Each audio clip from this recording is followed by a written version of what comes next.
Hello, whoops, sorry. Hello, how we doing? How we doing, gang?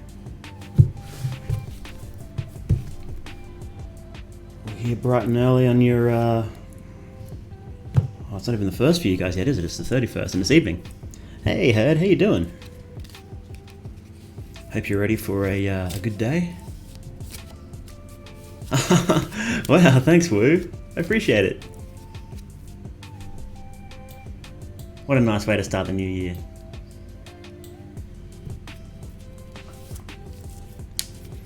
So, you all excited for 2021?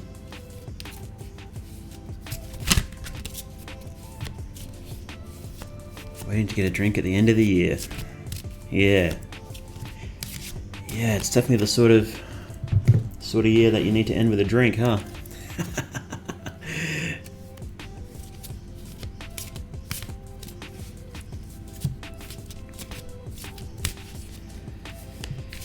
Oh. Hey, Rock Orange. First sunrise of the year, looking pretty good. Oh, hey, Roman. Thank you so much, man. I appreciate it.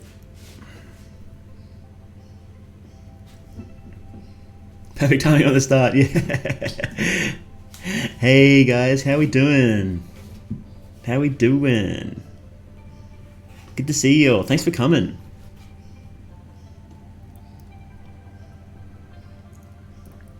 How's my sound? How are we before we get into it? How's my how we sounded? Oh, you finally beat Nier. Did you beat all the endings?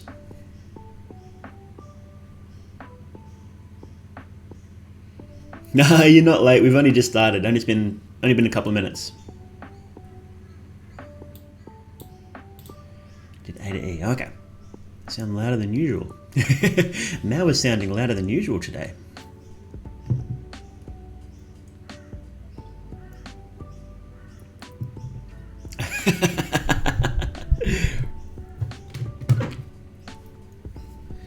Okay, well, if we're all good, we might just get straight into it, shall we? Hang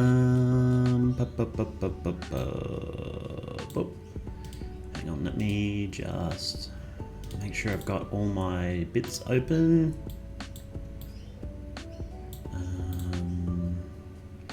Studio mode.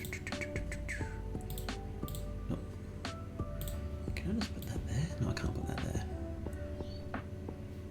Put that there. Okay. We've got a few New Year's resolutions to get to. That's not the New Year's resolutions. This one is. Okay, we've got a few to get through. Last time I counted was there was 20, but there's been a bunch added since then. So we'll have to go quick today. It'll be a bit easier today because instead of getting the person I'm doing the reading for to pick cards, because half the people won't be here, and there's a whole bunch that are anonymous and that sort of stuff. Because the people who have submitted have spent time thinking about their resolution, so that helps build that connection anyway.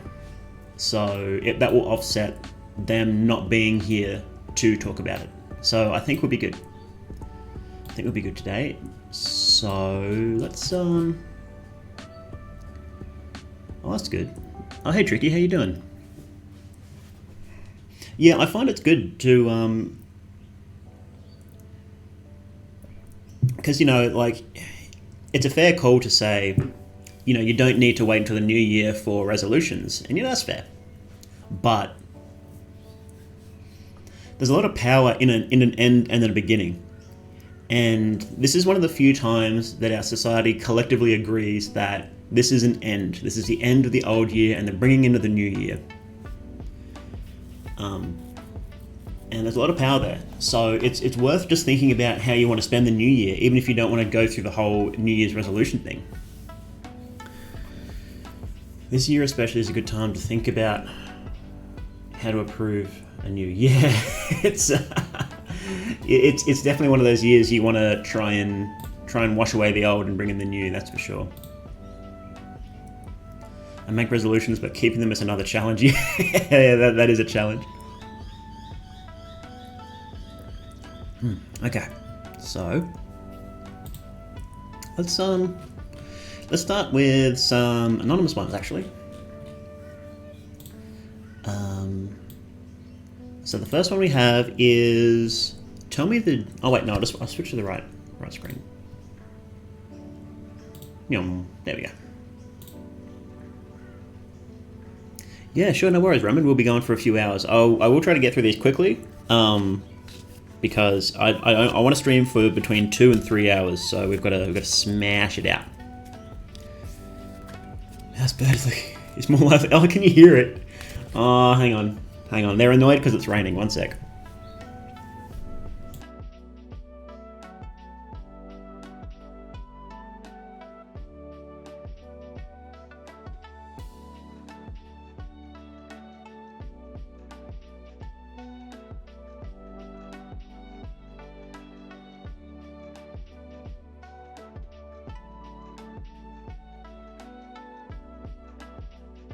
Okay, yeah, they live outside my window. There's a whole bunch of trees there, and there's a bunch of birds that live there. I love them, but yeah, I guess the mite picks them up pretty easily. yeah, I gotta cook those birds for breakfast. Okay. I gotta take care of those birds. Okay, so yeah, the first one is an anonymous one. Tell me the general outcome of my streaming endeavour for 2021. Okay, I'm just gonna write down timestamps too for these because I'm gonna upload this stream later on YouTube. It'll be my first YouTube upload, and I'm gonna put timestamps on it. So, all right, so we got the Hermit, and we have reversed 3 of Cups. Okay. Hey, how you doing, guys? Hermit is, of course, numero 90. And we have 3 of Cups. Boop. Okay. Hermit is one that's sort of like, it's pretty straightforward card. It's more like being reticent and cloistering yourself away from society, but also consideration and illumination from within. Yeah, secret impulse from within and practical plans derived accordingly. Retirement from participation in current events. And 3 of Cups is abundance. Okay.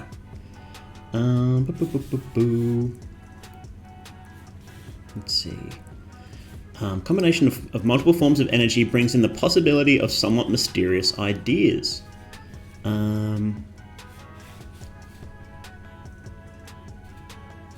lesson seems to be that the good things of life, although enjoyed, should be distrusted. Okay, so yeah, this one seems pretty straightforward. Be careful not to overindulge yourself. You need to withdraw from things that are fun but taking up too much time. Like retirement from participation in current events. And good things in life, you should enjoy them, but don't trust them too much. They're probably a bit too good to be true. So, playing video games, chilling out with friends, it's fun, and yeah, enjoy it when it happens, but don't put too much energy into that. And your best ideas will come from within. Yeah, got to keep a balance. Yeah, so it's not saying completely ignore everything that's going on in your life to focus on the streaming, but it is saying that you need to take time for yourself to focus on the streaming. Yeah, so that's a pretty nice and simple one to start off with. We could use a few more of them. All right. Which one's next? Let's go to someone who isn't anonymous. Our friend Barrels. Okay. So Barrels is a commenter who's come into the stream a few times. ArtsyBarrels, I believe her full name is. Okay, so She wants to know, I'd like to become better at time management and try to do things one at a time. I'd like to not overwhelm myself with multiple tasks so I can feel productive and useful. I will allot myself more time for self-improvement and learning stuff relative to my line of work. I'll strive to be more mentally and physically healthy. That's a very good New Year's resolution. Oh wow, thank you so much, Headless. You're an absolute champ. You've gifted 12 subs. What a legend. Thank you very much for the New Year's gift, Headless. I very much appreciate it. Okay, so for barrels, we have the Emperor and Knight of Wands. This is going to be a very aggressive reading. Oh, wrong one, wrong one.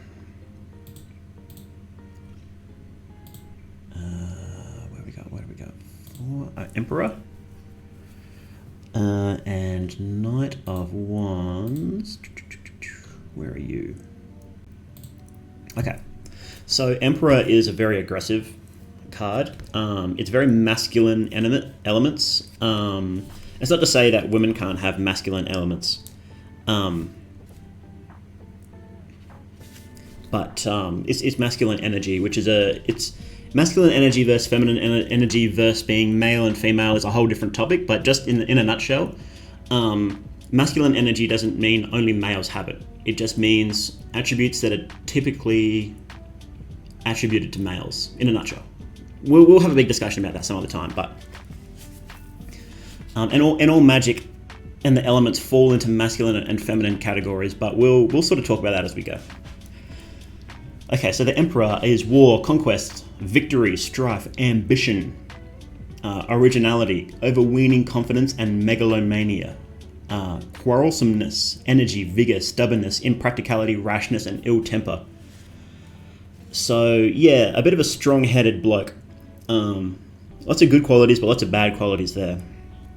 And Knight of Wands. Wands is fire. Where have we put Wands? So a lot of masculine energy here. You're going to have to be very proactive, it seems. If I can find the Knight of Wands. Okay.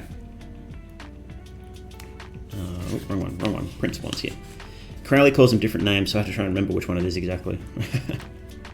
Wands of power and energy, rises up in a sea of flames. Swiftness and strength, but sometimes inclined to act on impulse, sometimes easily led by external influences. He can be prey to indecision, often violent, often an expression of an opinion, but he does not necessarily hold the opinion about which he is so emphatic. He states a vigorous proposition for the sake of stating it. Very slow to make up his mind, but you can always see both sides of every question. You are just, but feels that justice is not easily attained. Jeez, there's a lot going on here.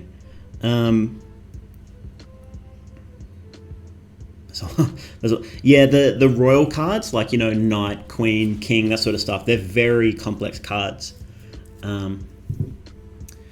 Now, someone was wondering if I have Streamlabs people can donate to. No, I don't. If you want to donate, you can do it through Twitch Bits. I don't want to use Streamlabs because I need to do a bit more research into it, and because it seems you can get doxed through it. So I want to be careful about that. Yeah, so what this one seems to say is that you need to be very energetic about pursuing your goals.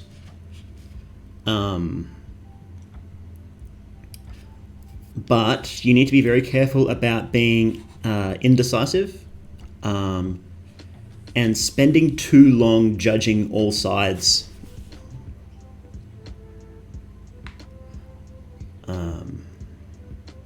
That being said, you have to be careful about acting too rashly and just acting on impulse as well. So you need to balance acting quicker than you usually do, but not acting too quickly.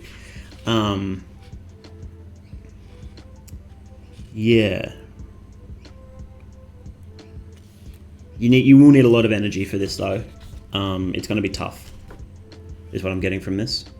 and it's going to be a bit of a fight to get this done actually. But nothing here is saying that you can't do it.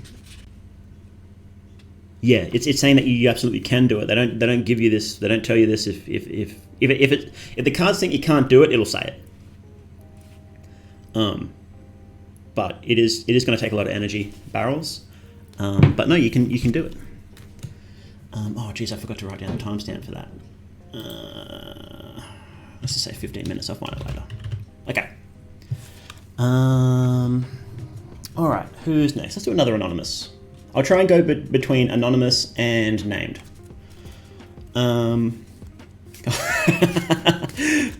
My resolution is to finally end my life in 2021. No. All right. I'll do a quick reading for you, buddy, because you asked twice. So.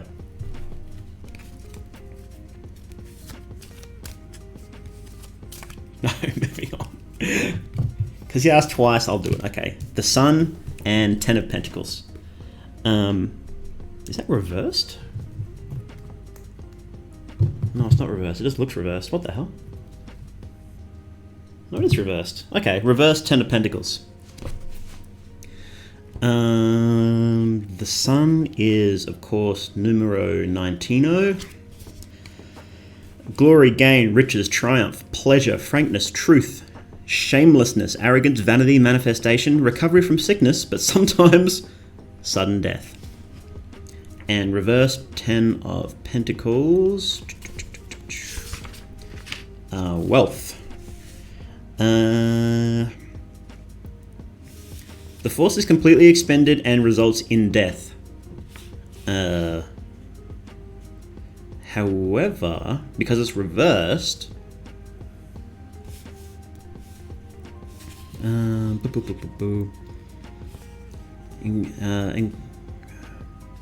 acquired wealth, being inert, will be dissipated unless put to further use by devoting its power to objects other than mere accumulation.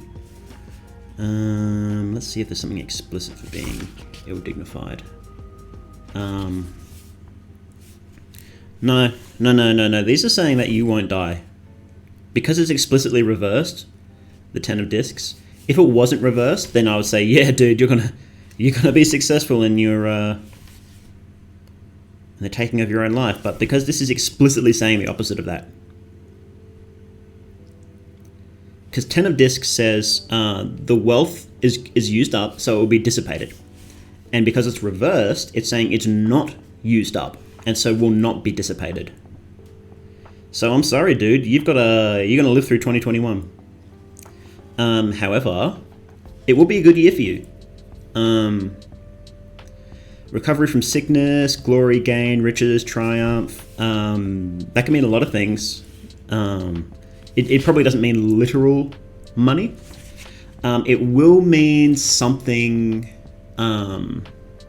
physical, because we got Pentacles with it, and Pentacles is a physical realm. So it could mean material gain. It could mean like relationships. It could mean some sort of other physical wealth, physical skills, that sort of stuff. So yeah, sorry, dude, your resolution will be the exact opposite. Better luck in 2022.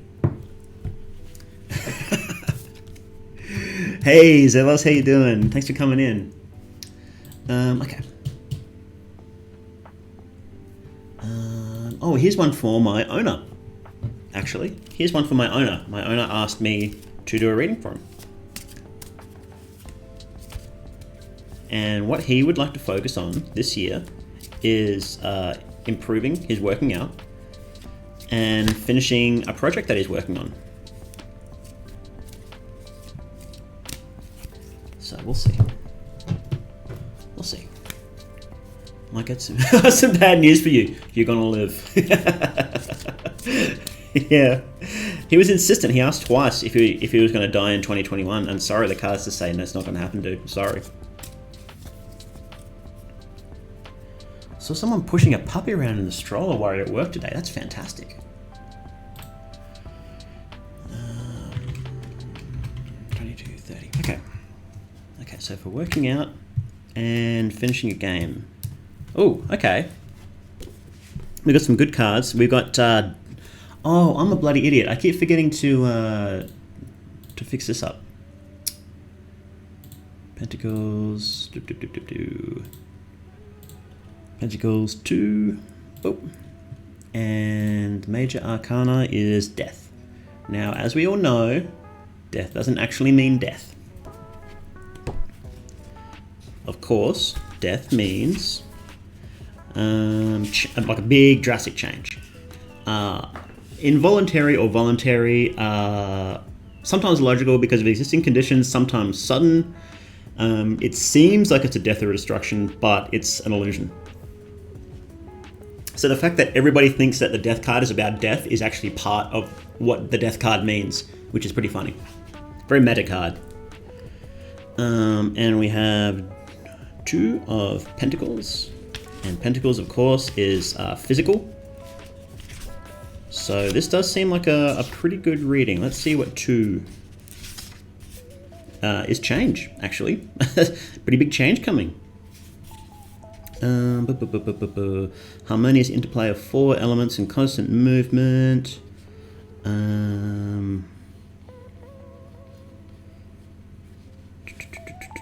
Changes the support of stability, and the card is called Change. Yeah, so it's literally just there is going to be a big change coming. That's death, change. 2 of Pentacles, change. Okay. Well, whatever my owner is doing at the moment, there's going to be a big change coming.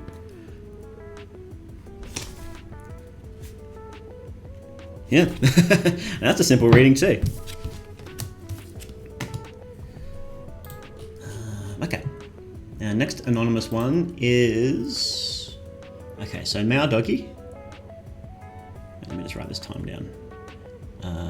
2450. Maudoggie, my New Year's resolution is to get fit. Please send a magical spell for gains my way.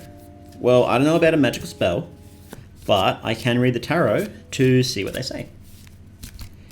Yeah, forest fires do lead to new trees. Particularly in the case with Australian, what are they? Is it gum trees? What are the trees we sent over to California? Not only do they cause forest fires, but they can only grow naturally through forest fires, which is very funny. Eucalyptus, yes, that's the one.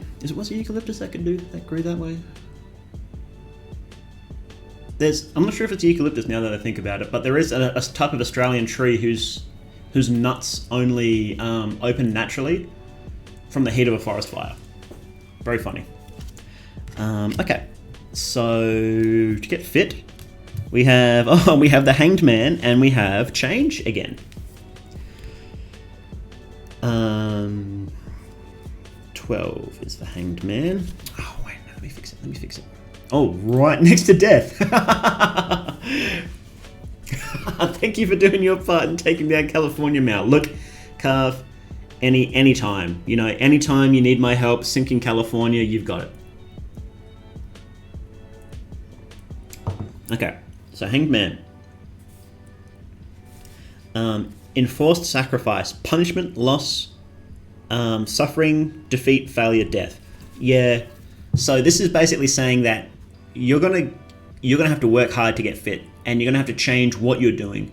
Really, really simple reading, and it's probably exactly what you expected. If you want to get fit, you've got to change what you're doing, and it's going to be hard work. That's literally what the cards are saying, and you probably already knew that. So get on it, boyo.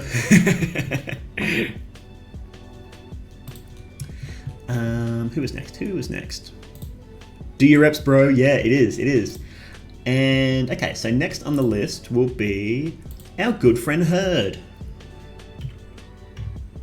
Our good friend Herd is next. Just shuffle these cards. All right. Time to get Virgil's book. Yeah, exactly. Only 15 minutes a day. And you never get sand kicked in your face ever again.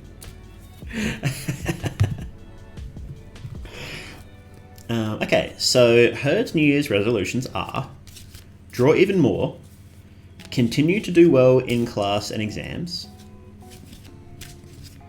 Be more physically active if possible, and be noticed. All right, so let's see what the cards have to say about this. These are pretty solid New Year's resolutions. Pretty solid. Have you ever gotten sand kicked in your face? I have actually. Not quite in the situation they had in the comic, but yeah, when I was a pup, I had sand kicked in my eyes. It hurt a lot. It hurt quite a bit actually.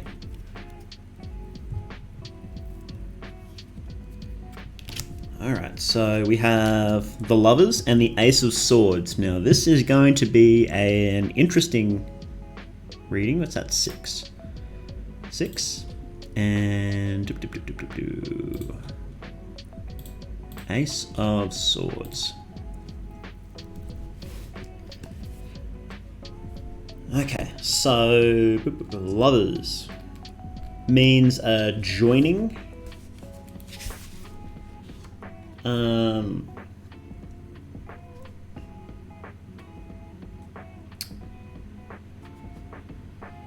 An openness to inspiration, intuition, intelligence, second sight, childishness, frivolity. Wait, is this the right one?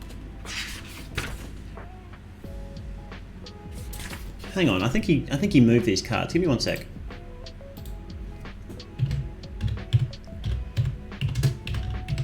There's a couple of cards he moved, and I can never remember which ones they are. Oh, it's 6.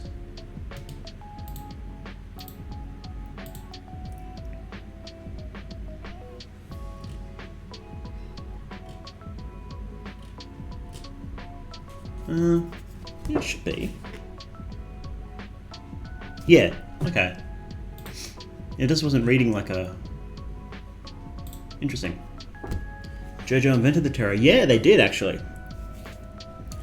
So my entire streaming career has been one big JoJo reference.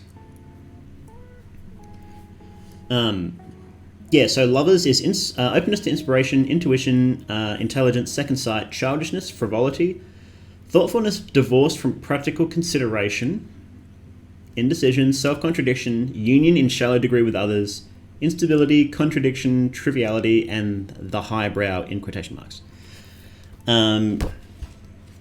And Ace of Swords is... Where's swords? Swords.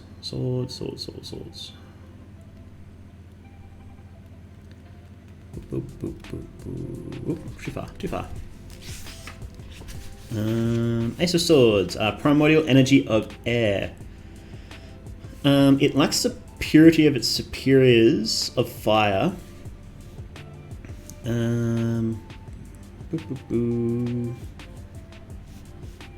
There's a noble passivity in its nature.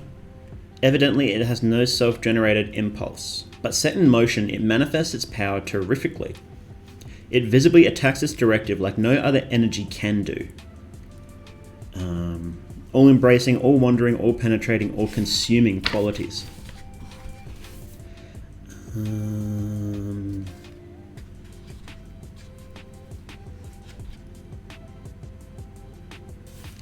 So the sort of feeling I'm getting from this is that you need to be open to inspiration from others.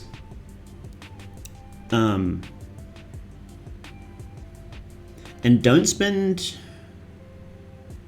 too much time lost in thought. You need to be wary of the practical side of things.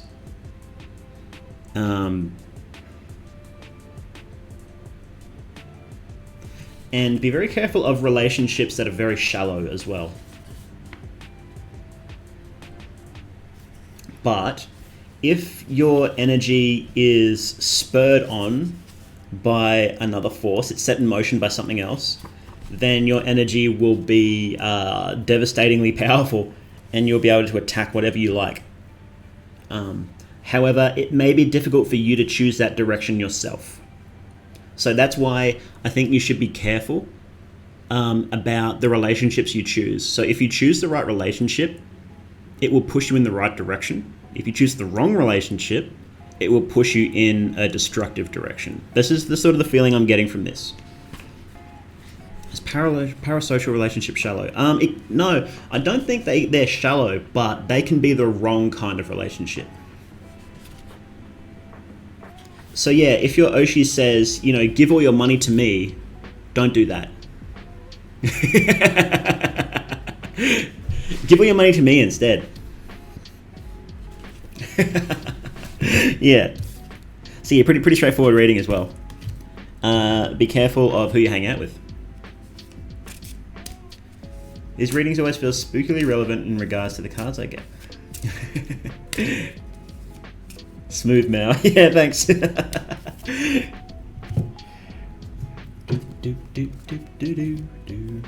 What if she asked nicely? Well, if she asked nicely and she puts in a cute voice, then you know. Crowley Dacky, hell yeah. Crowley time. Hey, our boy.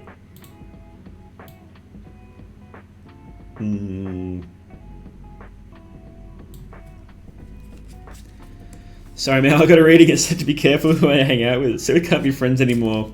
That's fair. That's fair. Yeah, it's my stand. Mr. Crowley. It's that would actually work too, because Mr. Crowley is a song. Okay. Okay, let's keep going. Let's keep going. Mao, put on the sexy. Do I have a sexy voice?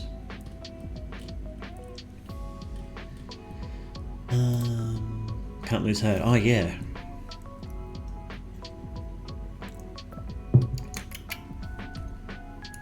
Okay. So the next anonymous one is, let me just write this time down, 34:30. Okay. My New Year's resolution is to learn to sing, become a VTuber, make lots of interweb friends. That's a good resolution. Thanks, Mao. No worries. The moon and change. Oh my god. Are you guys hearing me shuffle these cards? I'm literally shuffling them and I keep getting the Two of Pentacles over and over again. Okay. Alright. The cards, they know what they're doing. You know what? I'm just going to leave Two of Pentacles up because we keep getting it. Oh, that's Cups. Let's put it on the bottom. There, Two of Pentacles. That one's staying up because we keep getting it. And we have the Sun, which is 18. Oh, sorry, the Moon. I wonder if this is the time of year. Mr. Crowley's forcing the change. We change, boys. Times are changing. Well, yeah, it is. It's the coming of the new year, and that's a big lot of change. So there's a lot of change in the air, and the cards are representing that. And people are thinking about change a lot too, which is a more important thing. Everyone's thinking, what am I going to be doing in the new year? And New Year's resolutions in particular are about change. So, okay, Moon. Illusion, deception, bewilderment, hysteria, even madness, dreaminess, falsehood, error, crisis, the darkest hour before the dawn, the brink of important change. Okay. So, this one's pretty straightforward as well. You're going to have something that seems really, really bad. So you're going to go through something that just seems like it is not working. Not working at all. Yeah, you can, Daniel, but we'll have to see if we get to them because I've got a lot of these to smash out. So I'll be doing calls for extras at the end if we have time. Yeah, so illusion, deception, bewilderment, hysteria. So what this seems to be saying is that in the process of learning to sing, becoming a VTuber, making friends, something is going to go really bad. Maybe it'll be like, the standard thing with VTubers is that nobody notices them for like a month. Like they get no watches, no friends, that sort of, that sort of stuff, and it takes a while for it to work. But it could be, I don't know, you get cancelled. You know, something happens. You get in a big public argument and you lose. It seems like you lose all your friends. So, you know, it could be anything like that. Maybe you get punched in the throat and then you can't sing anymore. It's something bad, or something that seems like it's bad will happen. Is the important thing here, because the moon is explicitly illusion, deception, hysteria, dreaminess, falsehood. So whatever the bad thing is that happens, it will get better almost immediately after that, is what this is saying, because it's the darkest hour before the dawn. It is the brink of important change, and that's when the big change will come. That's when the Two of Pentacles will kick in, it seems. So you're going to go through some hardship, but immediately after that, just bear it out. It seems like you won't be able to do anything about it. Like you're going to have to eat a big L, basically, and then it's going to change into a W right after that. So just watch out for that. Yeah, the person will be humbled. Exactly, you will be humbled. You may be on top of the world, and then someone's going to kick you in the chops, and you're going to have to... You'll get through it, though. You'll get through it. Yeah, the hardship will bring some clarity. Yeah, so that's a pretty straightforward reading as well. Hey, Naito, good to see you. Did you all know that Maudoggie is an occultist? I'm not an occultist. Who told you that?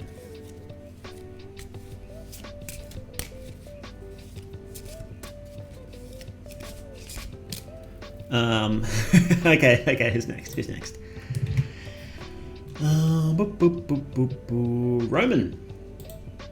Roman is next. Let's go 30, 39.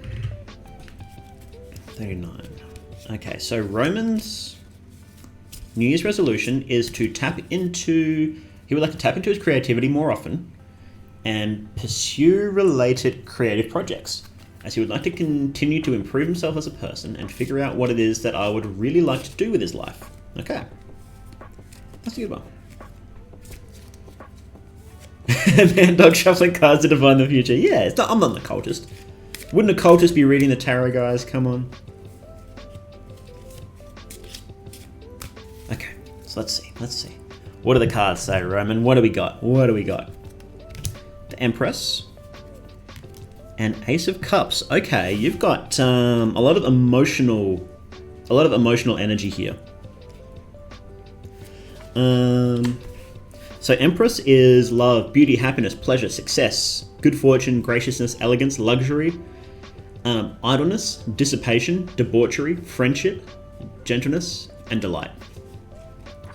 An Ace of Cups is the purest form of emotional energy.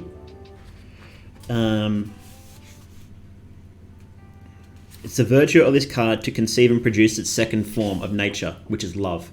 So Ace of Cups is a card that has change inherent inside of it.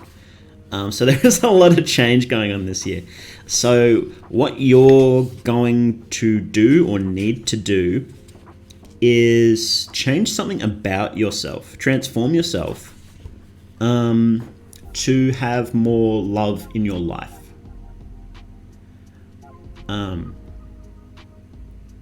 Yeah, so how that manifests, it doesn't always mean romantic love. It can be friendship love, it can be kindness, happiness, pleasure. But if you do change yourself, then those things are going to come. So whatever it is you're doing now, use that energy to transform yourself. It's explicit. The Ace of Cups is explicit that it uses what it's got and transforms itself. So it's like the water turning into wine, basically. I mean, the Ace of Cups is literally the Holy Grail. Like that's literally what the image of it is the Holy Grail. So, yeah. Love and let love. Rejoice in every shape of love. Get thy rapture and thy nourishment thereof. Yeah, and then just be careful of the standard stuff like idleness, debauchery, luxury. So don't, just make sure you're still working and you're not, debauching yourself too much. Not like too much physical love. Not too much of that, but emotional love. Because the Empress and the Ace of Cups are both watery, which is emotional energy. So, yeah. Be aware of that. All these readings are pretty simple, and I'm very thankful that how do I keep forgetting to do this? The cards are being very kind to me today. And Ace of Cups, where are you? Ace of Cups, there we go. Yeah. Cards are being very kind to me today. And being very straightforward. Thanks, Kongou. I would appreciate it if someone would yell at me. Okay. Next anonymous one is... Okay, let's get this time written down. 42.50. My resolution is to get a good paying job. Let me shuffle these cards. My resolution is to get a good paying job so I can properly member all the girls here in ARS. Was it Argentine like pesos or something? What's that currency on YouTube? Now that's a resolution.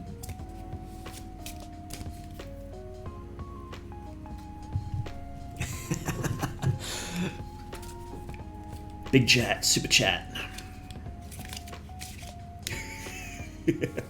Argentina Soles, the sun, will never escape the financial powerhouse that is ours. Red Supers, Aka Super. Okay, let's see. Let's see what your financial outlook is, what your career outlook is. Okay. The Tower. And 7 of Pentacles. Okay, this is a good reading for money. So the Tower is a very wait.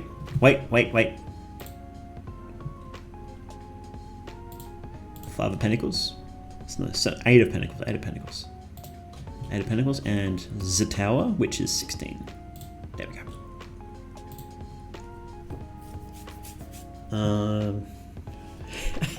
Aka Super of String and Pocket Lint.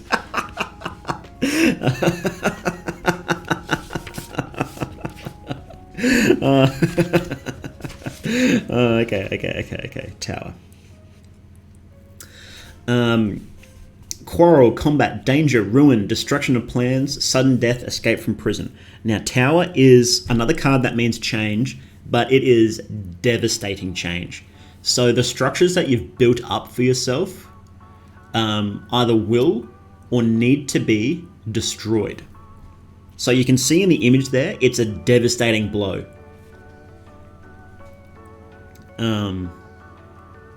And now let's see 8 of Pentacles. Prudence. One might suggest that this card marks the turn of the tide.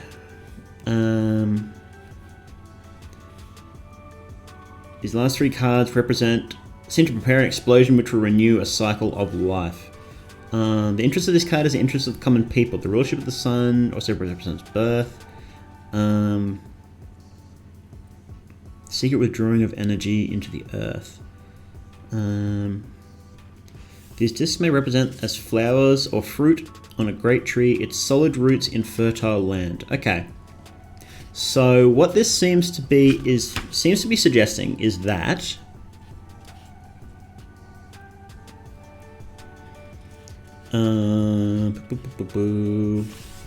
so yeah, there is something devastating coming, but if you withdraw,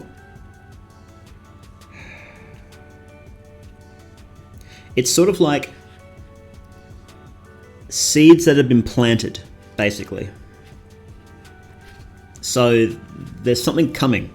The harvest has been reaped, but a new one has been sown. The Tower is the reaping, and the eight of Pentacles is the sowing.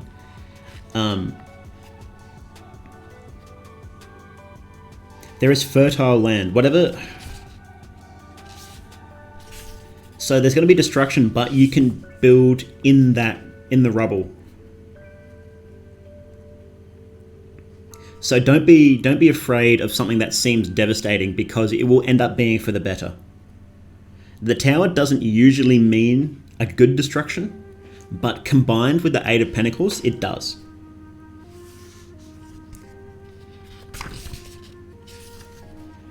Yeah, maybe.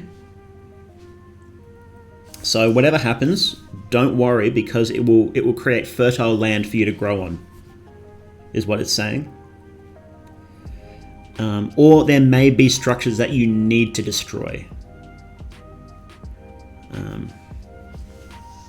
Break down the fortress of thine individual self, that thy truth may spring free from the ruins.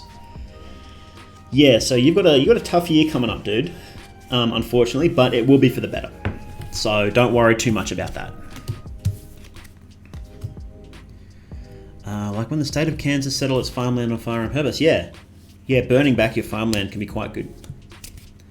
First Akasupa will incidentally be in USD, but will your Oshi notice you? They just see the colours. That's all they see. Wow, red.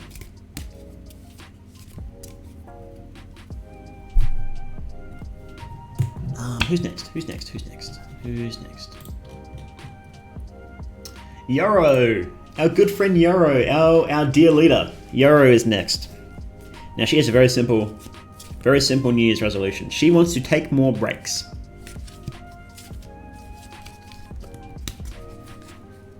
Our good friend Yoro wants to take more breaks in the new year because she works very hard. Our dear leader, she does a lot for us. You know, there's a lot of peasants to spank in Yo-Yo Mania. Okay. Let's see what cards we get for Yoro. I'm going to concern over Supreme Leader. Okay, so we have the Lovers. And we have 9 of Wands. Interesting. Hey Yoro. Hey Yoro. Hey Yoro. We got the Lovers card.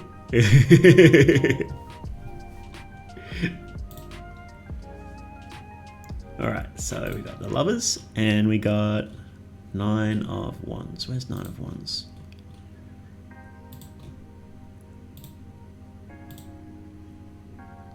There. Okay.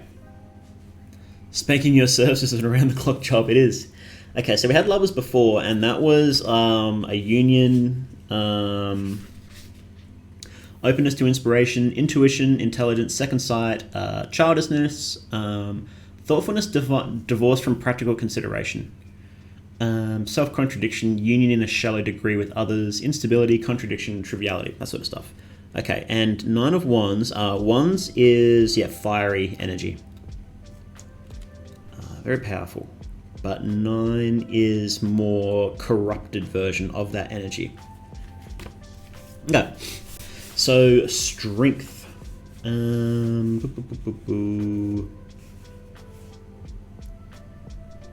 Change is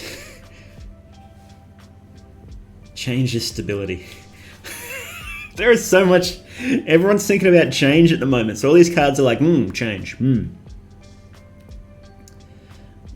This brings energy back into balance. 9 represents the fullest development of the force in relation with the forces above it. 9 may be considered as the best that can be obtained from the type involved, regarded from a practical and material standpoint.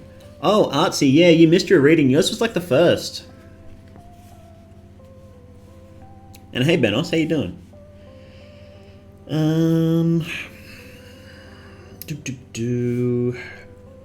Changes stability. Yeah, this is the... Okay.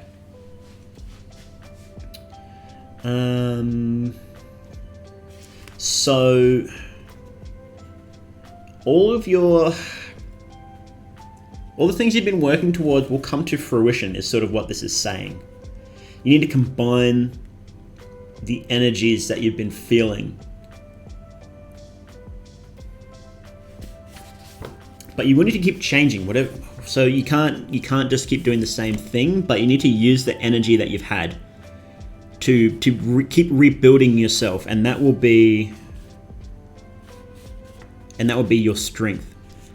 Don't worry, Artsy, we will be uploading this to YouTube afterwards, and there will be timestamps. So, and I'll be posting it on Twitter and stuff. So yeah, you need to keep open to inspiration. Trust yourself, trust your intuition, and playfulness.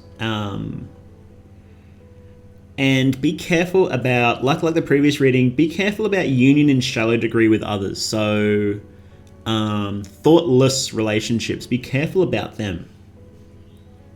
Don't worry about contradiction too much. Yeah, so this one is pretty much just saying, just keep being playful, keep being open to inspiration, and just keep growing and changing. Don't be afraid of change. And that will end up very well for you. But use use the energy. So don't ignore what you've done in the past, but use the energy of what you've done in the past. Combine it back into yourself. Yeah, combine the old and the new to keep growing is basically what this is saying. And yes, and you'll have a pretty good, it seems like you'll have a good new year, Yoro. Stay thirsty, Yoro. Stay thirsty. Okay. Okay. Who is next? Who is next? You're excited to see everyone's readers. Oh, that's nice. Okay, so our next anonymous reading is, let me just write down this time. 53:25. Okay. Happy New Year's, Mal. Thank you. My New Year's resolution is to become a drawchad, become a VTuber, hopefully, and rise out of the neat den. Awesome. Is this an anonymous one from Koopa? Timestamp. Thank you, Kongou. Yeah, come on, drawchad, become a VTuber, and rise out of the neat den. We do need more drawchads. The power contained within a drawchad is unmatched. Okay, so let's see. Let me just quickly keep shuffling. Okay. Now let's see what the cards say, shall we? Now we have the Star and Ace of Swords. Okay, we had Ace of Swords before. Very primal energy. Where is Swords? Where is Swords? Ace of Swords and the Star. Now the Star is a very interesting card that I've spent a lot of time studying. Nope, not that one. Nope, not that one. That's right, Crowley moved it. 17. Okay. What's a draw chad? Someone who draws in as a chad, yeah. Basically, yeah. An art friend of sorts. Someone who draws art for the community. For their favorite VTubers, for their fans, that sort of stuff. Yeah, girls can be chads. Okay, so the Star.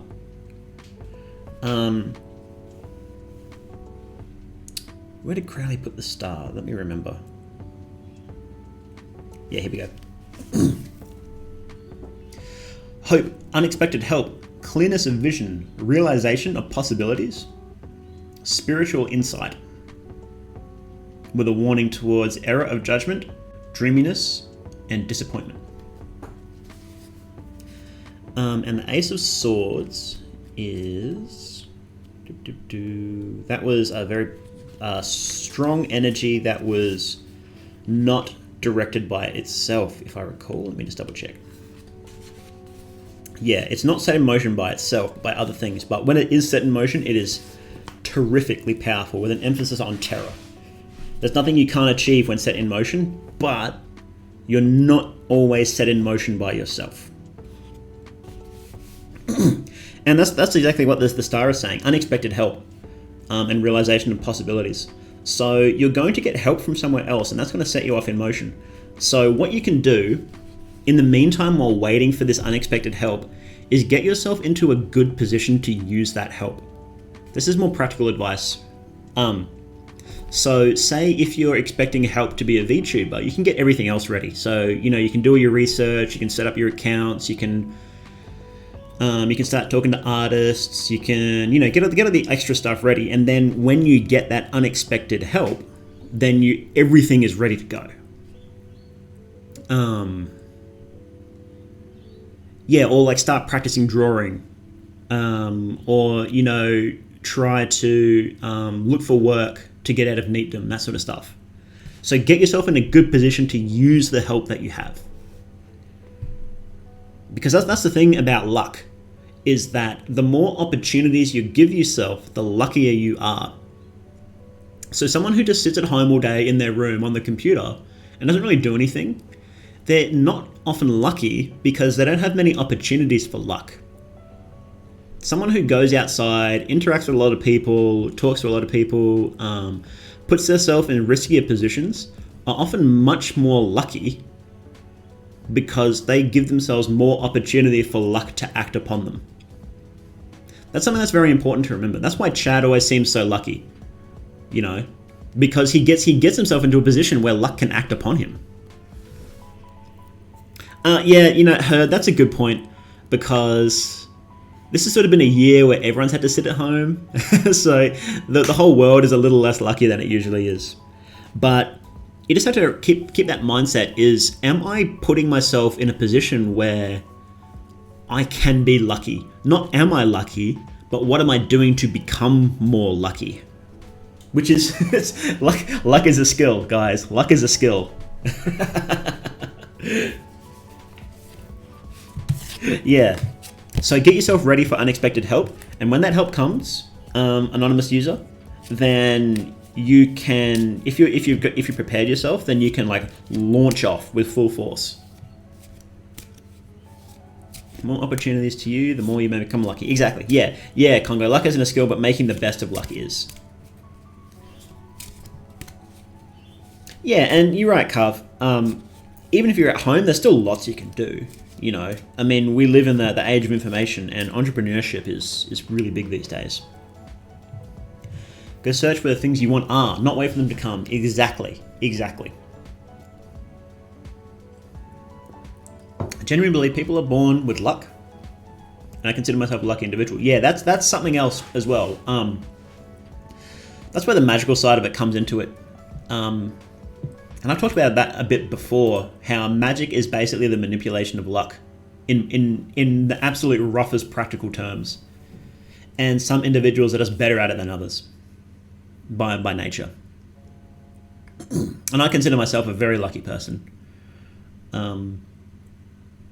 So I think lucky people are people that tend to be just naturally magically adept. That doesn't mean you can't become magically adept if you're not lucky. But it's just slightly, like, you know, how people just naturally have drawing skills or are just naturally better at sports or something like that.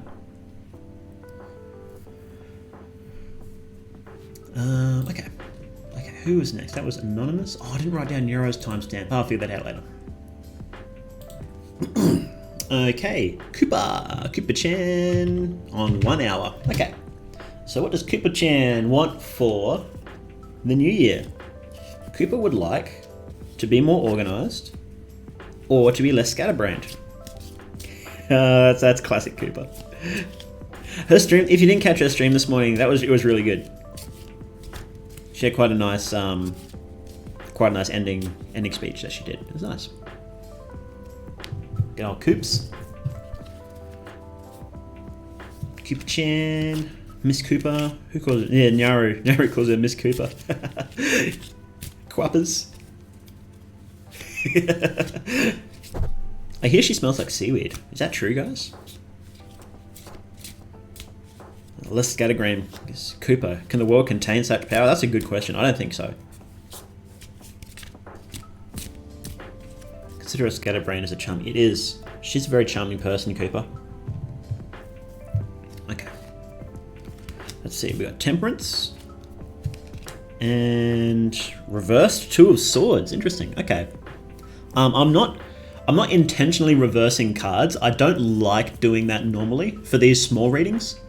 So like that's where you put the card upside down and it reverses the meaning of the card. But if it happens naturally, then I consider it a sign that it needs to be reversed. Okay, so 14 is for Temperance. And we have reversed Two of Swords. Okay. Smells like salty seaweed, Mongolian breast milk. She does. She would agree with you. Okay, Temperance. Temperance is the combination of forces, realization, action based on accurate calculation, the way of escape, success after elaborate maneuvers. So you can see the combination of forces. You can see it in the cup being poured into another cup. It's a literal representation of that. And the Two of Swords will be an interesting one. Peace. Moon is changed, but nature is peaceful. Moreover, it represents balance between them. They regulate the energy of swords. It represents the influence of the mother, whose harmonizing influence compounds the latent antagonism native to the sword suit. It is subject to change, as is no other suit. Represents a general shaking up. Energy abides above the onslaught of destruction. Comparative calm is emphasized by the meanest change when nature is peaceful. Okay, so what I think this is saying is that you have a chaotic change. Yeah, sword is reversed. So yeah, the sword is upside down. So what this is saying is that Two of Swords usually represents a peaceful change coming, but because it's reversed, it's a chaotic change coming.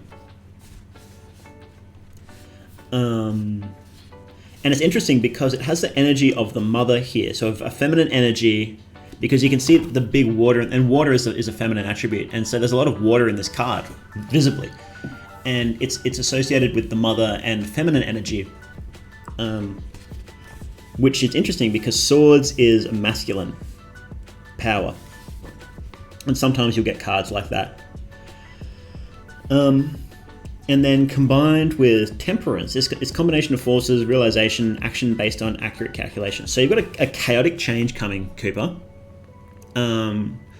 But you will have to consider your actions carefully, is what this is saying. You will be able to use this energy to your success. So it's saying a combination of forces, so you'll be able to combine certain energies together and it will be good for you, but yeah, you will need to consider things very carefully, and you may even need to take elaborate maneuvers. So you got a bit of a tough time ahead. Sorry, Koopa.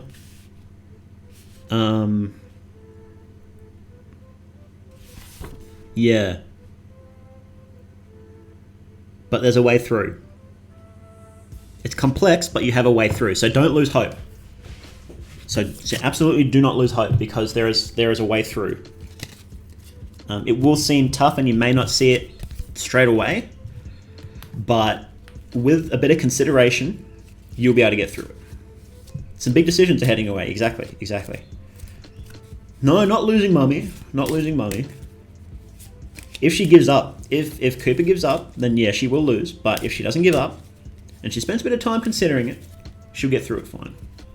And yeah, she's got all of our support. She's got the support of all the troopers. She's got quite the support base here. Mother of all technical difficulties. Okay. Okay, next one is 10540. Koopa Love, exactly. Koopa Love, Trooper Love. So the next one is an anonymous one. It is Mao. My resolution is to do my physio better. Let me just shuffle this. My resolution is to do my physio better and keep doing it so I can become a semi-functional member of society instead of a stay-at-home cripple. Now this is a very good New Year's resolution. It's not. Whoopsie daisy. It's not even self-centered. It may seem self-centered, but it's not. This person wants to contribute to society. What a lad. What a lad. We'll see what the cards say, shall we?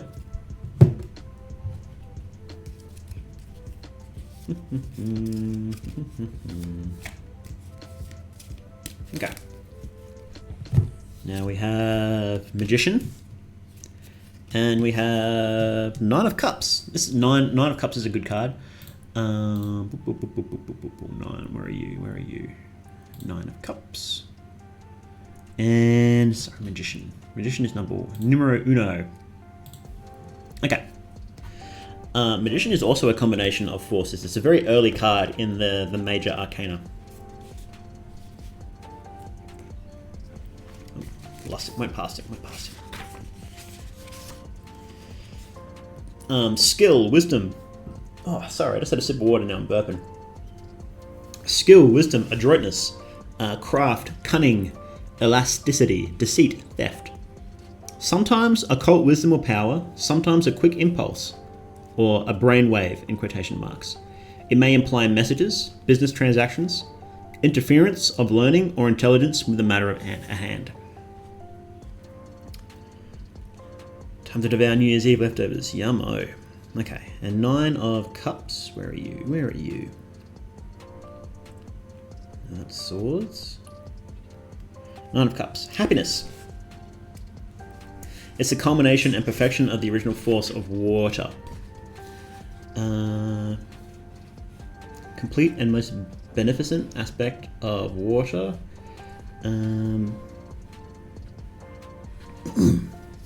Perfect happiness. Has unpleasant aspects and even some dangers.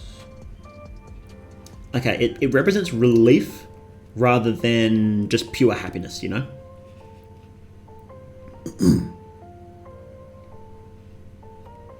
So, relief from ambiguous or treacherousness. Okay. So, yeah, what I'm getting from this is that, yeah, you're not feeling great about the situation you're in. And it will take a little bit of skill and wisdom to get out of it, but if you do, then yeah, you will get a great relief coming, and you will take good steps towards your goal. Yeah, there is a relief coming. Although it could just be a business transaction. Like it could just simply just being you might need to hire like a personal trainer or something like that if you can, or you might have like a brainwave, like a sudden burst of inspiration of how to help yourself. But there will be some sort of either a business transaction or wisdom or cunning. So rack your brain, mate. Rack your brain. So if you can't afford it, that's okay. Rack your brain, and you'll be able to figure something out in order to help you do it better. And as long as you can do that, then you will have a relief coming of some kind, a big relief. Could have good dough from businesses of relief. Yeah, that could happen. There's some sort of relief coming from your either a business transaction or some sort of skill or wisdom. It's likely to, because you explicitly asked about your fitness, your physio, then it's likely to do with that. Yeah. So, yeah, have a think. You gotta be a clever boy. But no, you got relief coming if you can do that. So, okay. Who was next? Kongou, our good friend Kongou. Kongou. 1, 10, 15. Okay. Kongou says, I have a simple one. I want to improve at the art forms I'm pursuing, vtubing in particular. Straightforward, straight into the point. Now let's see. Let us humbly prostrate ourselves in front of the cards. Let's see what they say.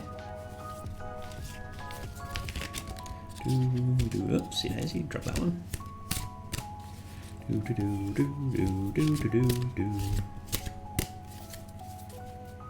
One. Will he master the art of vtubing? Well, he's doing a pretty good job of it. Okay. Justice, or adjustment, as Crowley calls it. And 4 of Wands. Okay. Where are you? 9? No? 11. There we go. And 4 of Wands. There we go. 4 of Wands. Okay. So justice or adjustment is exactly what it says in the tin. Really, it's a balancing of forces. When it comes to human, sorry, let me find it. When it comes to human matters, I know we freaking move this one as well. Here it is. It refers to the suspension of action pending decision, so stopping and taking stock. In material matters, it may refer to lawsuits or prosecutions, marriage agreements, political treaties, that sort of stuff. But I don't think they're super relevant for this question. Okay, and the Four of Wands. Where are you, Mr. Wands? I really should like put bookmarks in here for this. Completion. The original will of the two has been transmitted through the three and is built up into a solid system. Venus indicates one cannot establish one's work without tact and gentleness. Yeah. So what this is saying, this one's pretty straightforward as well. What this is saying is that before throwing yourself into a big change or like a next segment of your work, take a break and then just consider your options.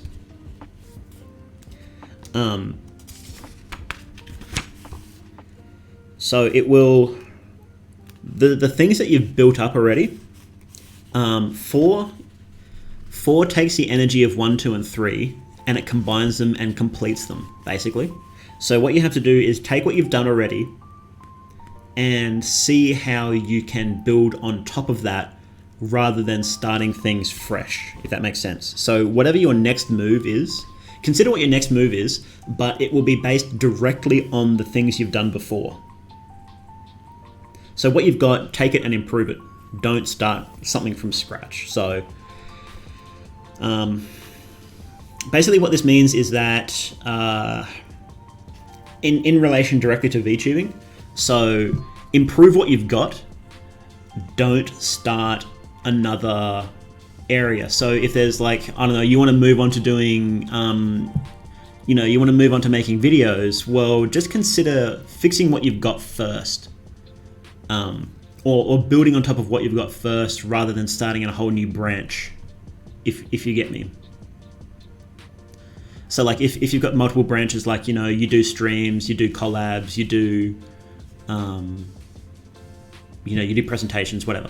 But then you want to move into videos, well, don't move into videos just yet. Build on top of what you've got first, improve that, then move on to the next things, is what this is saying. And consider what you've got first. Take a bit of time. Don't move on too quickly. Take a little bit, take a breather, take stock.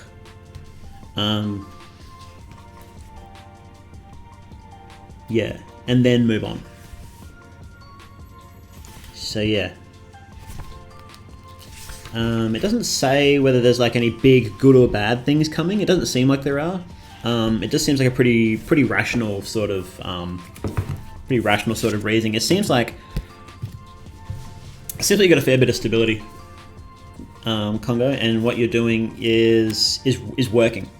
So just take it and improve it, is what it's saying. Hey Koopa, how is everybody's coming in right after their readings? You just missed your reading, Koopa.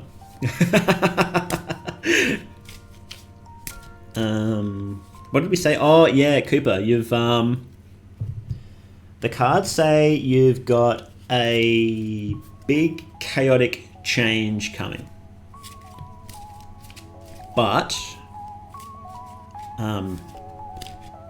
yeah, we got you.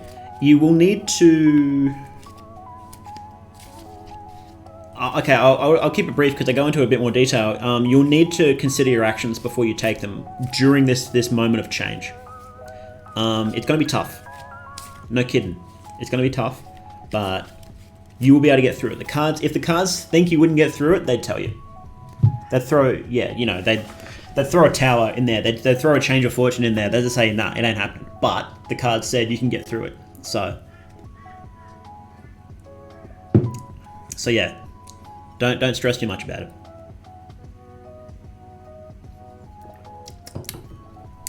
Yeah, I'm gonna be putting up uploading to YouTube with timestamps and stuff. So yeah, it'll be all up there. Yeah, just because it's chaotic doesn't mean it has to be bad. It can be tough. but that's not always a bad thing. So, and yeah, like Herd said, we're all here for you. You got your troopers. Koopa love. Okay, let's keep smashing it out. We have another anonymous one here. And what's this timestamp? We got 1760. Yeah, Happy New Year as well. Happy New Year. Hang on, I'll just pour myself some more tea. I brought my teapot into my room so I wouldn't have to run outside. Give me a sec.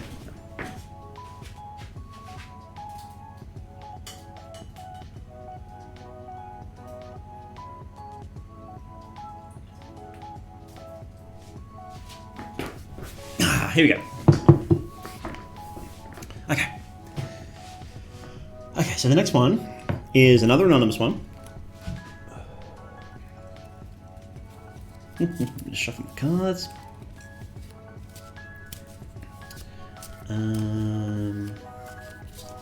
I would like to start doing my drawing reps regularly again. Okay, straight into the point.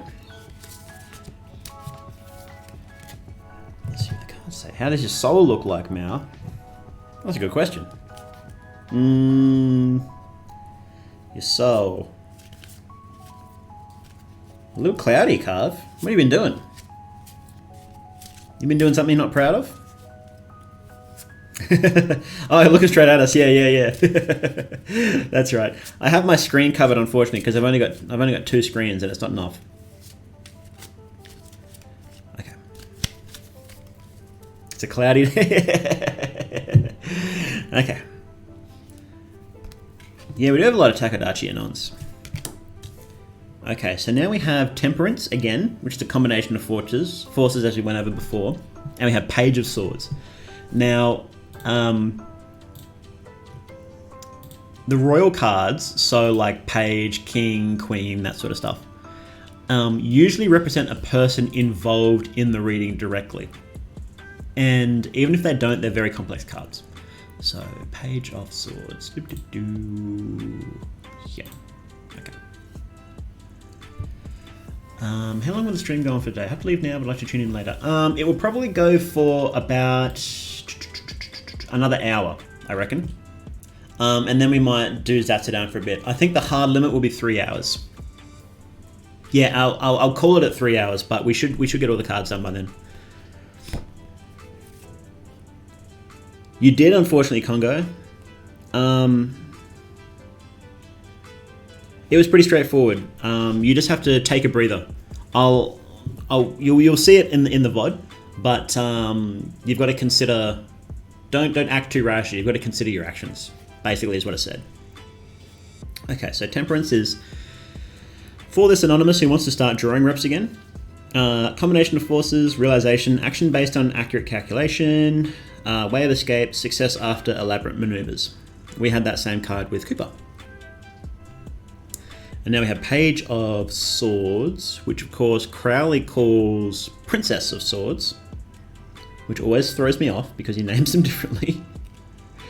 Princess, Queen, Knight, where are you? Princess of Swords. Okay, here we go.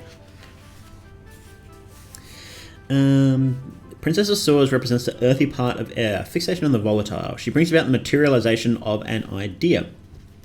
Represents the influence of heaven upon earth.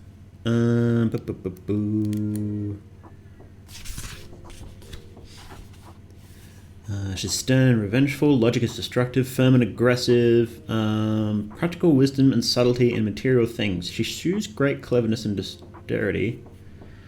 Very adroit in the settlement of controversies. People characterized by this are usually slow mentally, prey of constant anxiety, and crushed by every kind of responsibility, but especially in family affairs.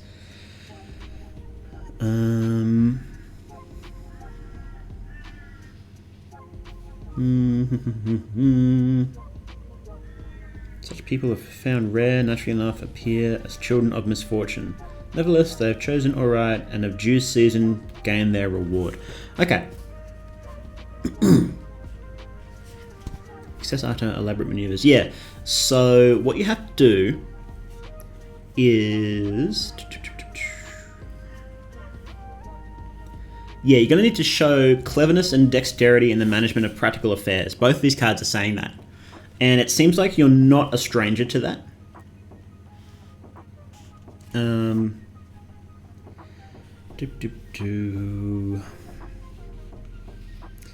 Yeah.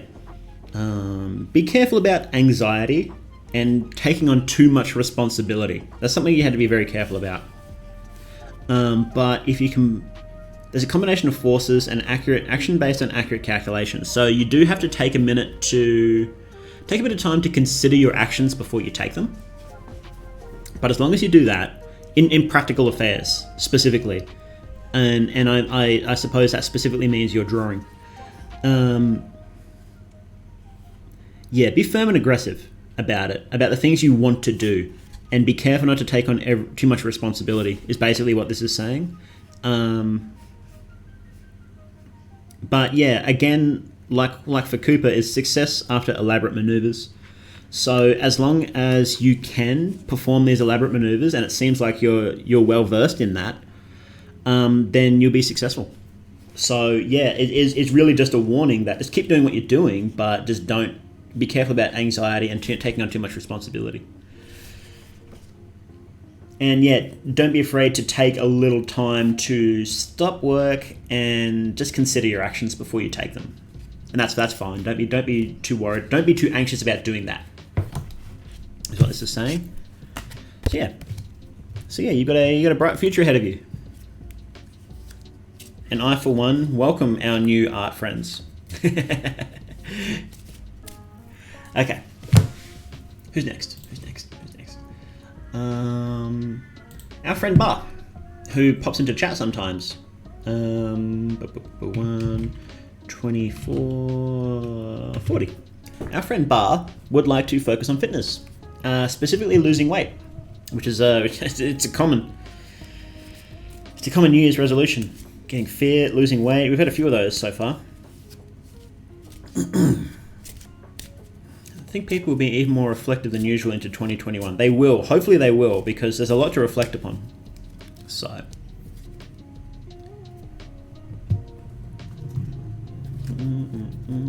Can't wait to see all the OCs. Yeah, a whole bunch of new VTubers to simp for. It's going to be fantastic.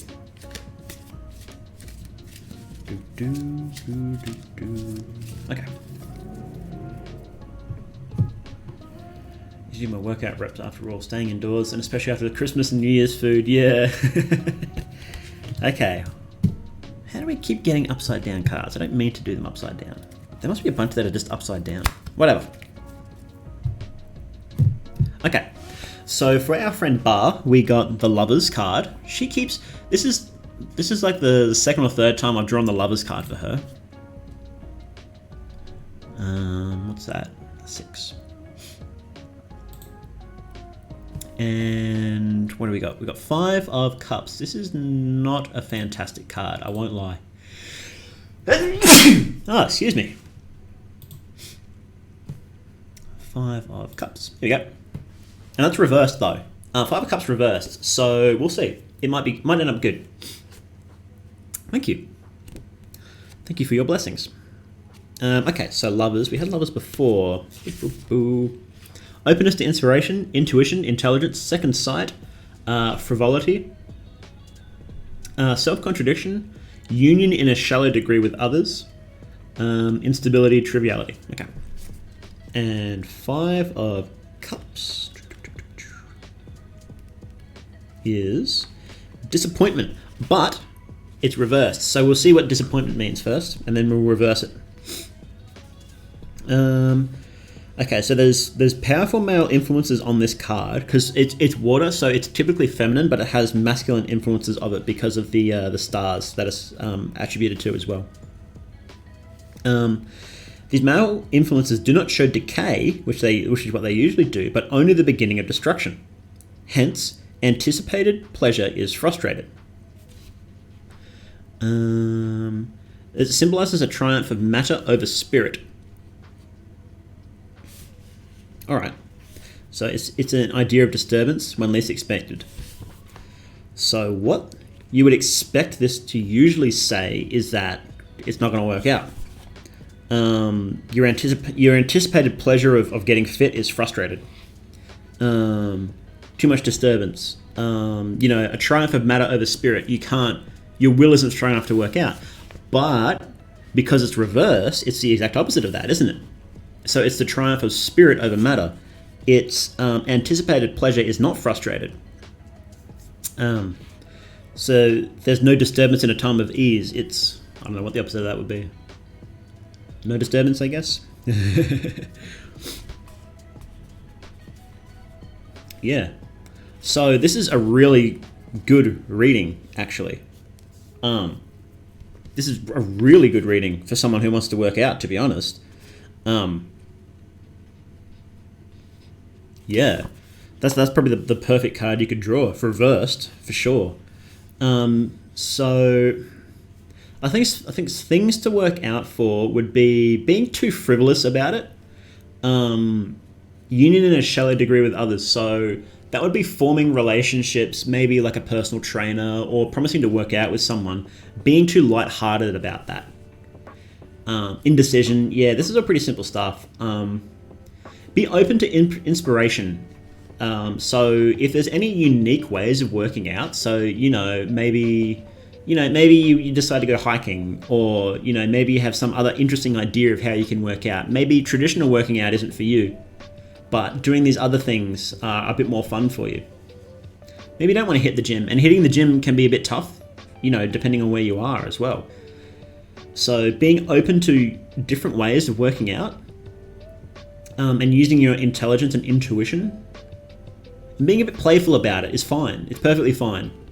And in fact, it's preferable because it will lead to what the reverse Five of Cups says.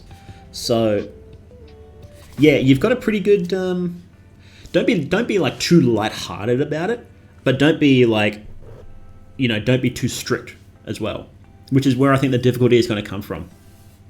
Yeah, you've got to be strict about working out, but don't be too strict about the ways of working out. Yeah, playing Ring Fit would be perfect. That's exactly the sort of thing that the Lovers suggests. As long as you're out there and moving, it's better than nothing, And especially when all the gyms are closed, and some places you can't even go outside too often. Yeah, no, this is a great reading. So yeah, try and look for unique ways of working out. Yeah, no worries, sir. Thank you very much for coming in. I really appreciate it. Just make sure this card's the right way up. That card's backwards too. Yeah.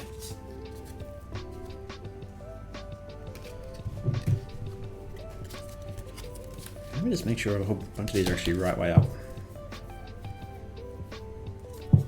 Yeah. It was only a couple that were upside down for some reason. Yeah, prison exercises, exactly. I actually know of a guy that did prison magic rituals for a long time. Do you guys know West Memphis 3, actually? Yeah, a whole bunch of these are upside down, actually. Let me just fix this up.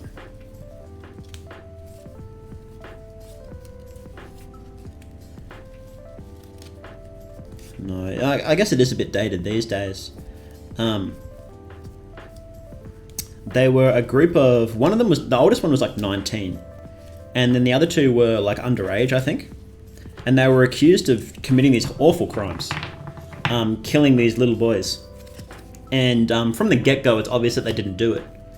There's basically no evidence that they did it, but they were all weirdos. They were like, one was into magic and into Crowley, and they're all into like death metal and stuff like that in this little country town. I think it was the 80s. And yeah, they were treated really horribly by the police and stuff like that. And one of them was I think he was mentally disabled or on the verge of being mentally disabled, and the police interviewed him for like 5 hours without it being recorded, and then at the end of it he's like, yeah, we did it, we killed him. And it's like, yeah, come on, dude. And they were in prison for a very long time.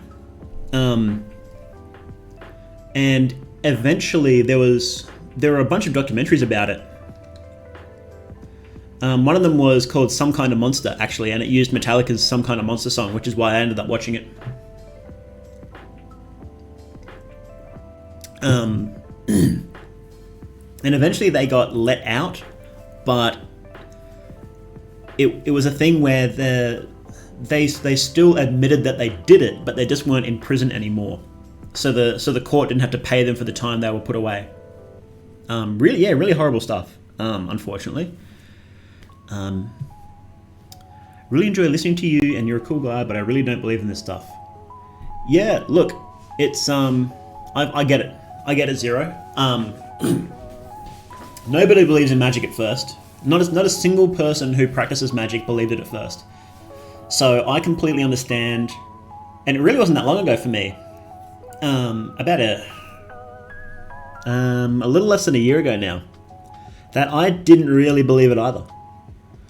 But I had a few experiences where I just can't rationalize what happened.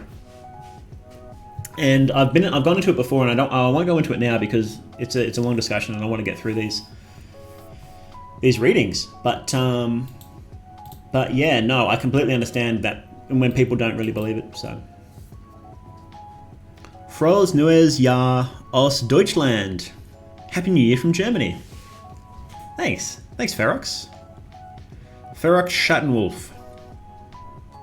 What does Schattenwolf mean? Does it mean what I think it means? I hope not.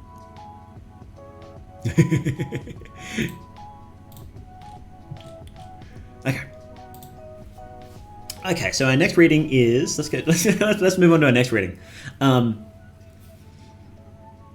Is another anonymous one. And they want to become a VTuber, and they want to have sex, and they want to start working. Look, a lad after my own heart. I'm not gonna lie. Shadow Wolf. Okay. Oops, I just dropped a card. Shadow Wolf. That's probably how these cards are reversed, because I dropped them and put them back in the wrong way. Okay. Become VTuber, have sex, and start working. What a lad. What a guy. Oh, let me write down this timestamp. What am I doing? 13500. Okay. So many VTubers to look forward to. I know. It's going to be great. Okay. So let's see. What do we got? The Hermit. And Nine of Wands. Okay, Nine of Wands is an excellent card though. So let's throw up the Hermit. Nine of Wands is auspicious, dude. So the Hermit is a good card too. So yeah, we're all say so here, aren't we, Koopa? Shut up, Bondburger.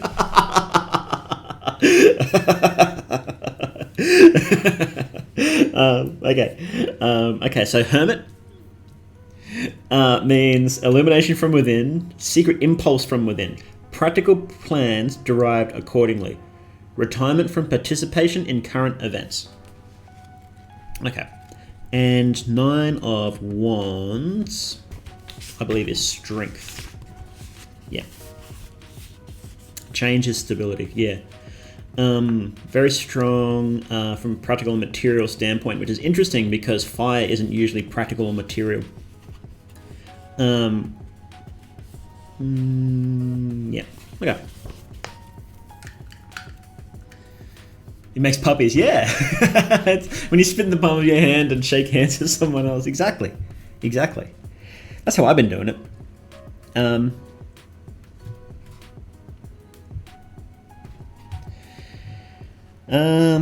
Yeah, so you're going to have to spend a little bit of time. Look, I'm imagining that you're a person who watches a lot of VTubers. So what this seems to be saying is that just cool down on that for a bit.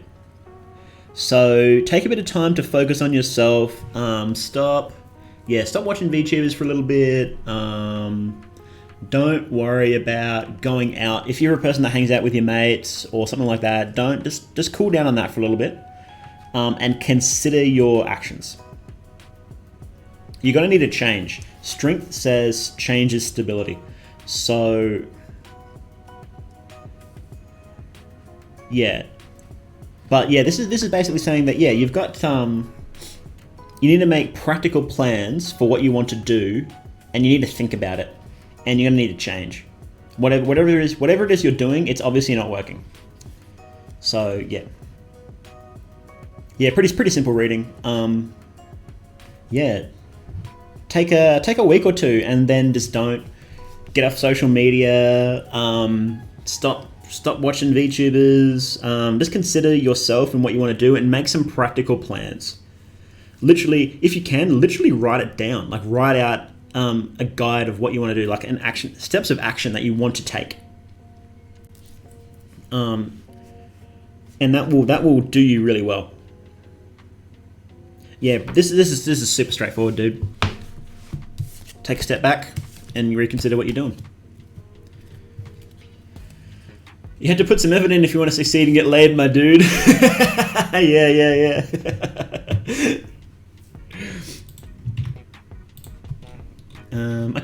Okay. And this is for another one of my friends. I don't remember what name she uses on here. I think it's Potato. And what she wants... Oh, let me write this down first. 13905. Okay.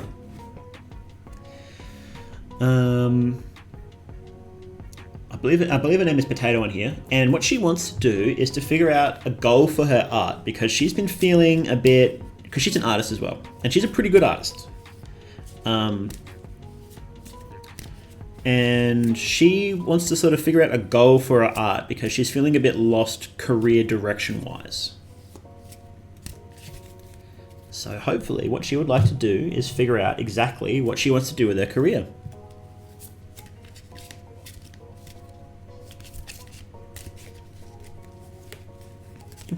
Let me just shuffle these up a little bit. Shuffle. Okay. What do we got? The High Priestess and King of Pentacles. These cards aren't messing around. Okay.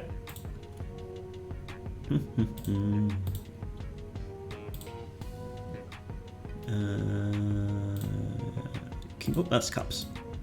It's Pentacles here. King of Pentacles. Okay. So, oh, my brain is completely blanking on what High Priestess is. This is embarrassing. Pure, exalted, and gracious influence. Change, alternation, increase and decrease, fluctuation. There is a liability to be led away from enthusiasm, unless careful balance is maintained. Okay, well that's pretty obviously applicable to career, isn't it? Now, King of Pentacles, or as Crowley calls it, the Knight of Pentacles. Where are you? Yeah. Oh. Here. Knight of Discs represents the fiery part of Earth. Influence in... This warrior is short and sturdy in type. For the moment, the function is entirely confined to the production of food, so that's sustenance, so that's career. Rise through a fertile land, even the distant hills are cultivated fields. Tend to be dull, heavy, and preoccupied with material things. They are laborious and patient. Have little intellectual grasp, even of matters which concern them most closely. Their success is mostly due to instinct. They lack initiative. They have fire, but it's a smouldering fire in the process of growth.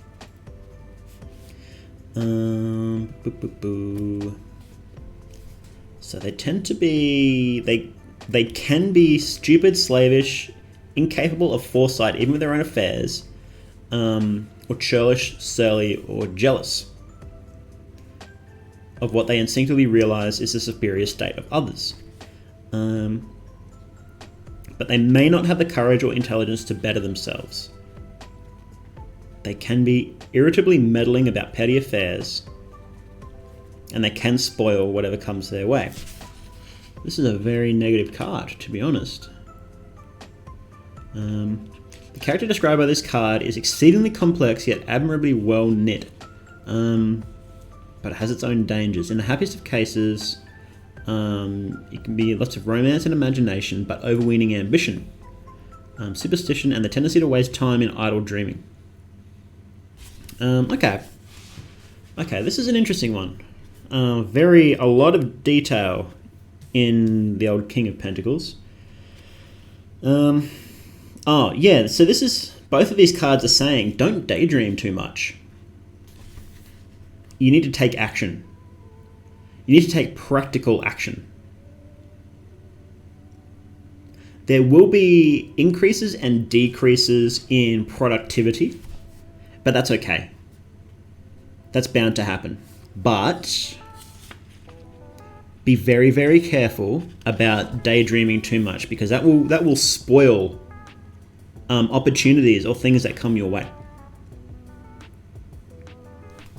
Hey Tomo, how you doing? Yeah, you've got fire within you, but it's a slow, smouldering fire that sort of chugs along, and that's okay. It's a process of growth. So you've got a lot of practical energy going. BJ, what are you talking about, Tomo?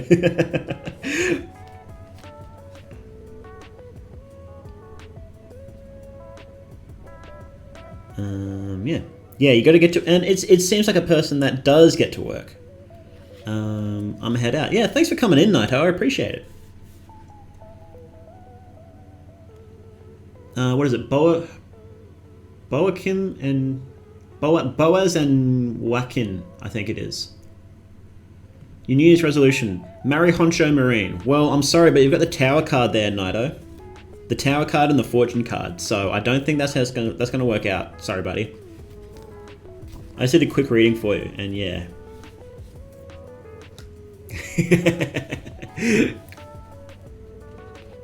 Yeah, so, yeah, my friend Potato, keep chugging along.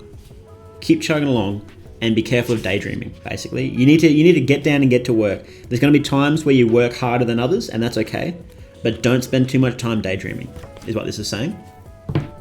Very, very clearly saying it, actually. So, yeah. But no, you'll get through it.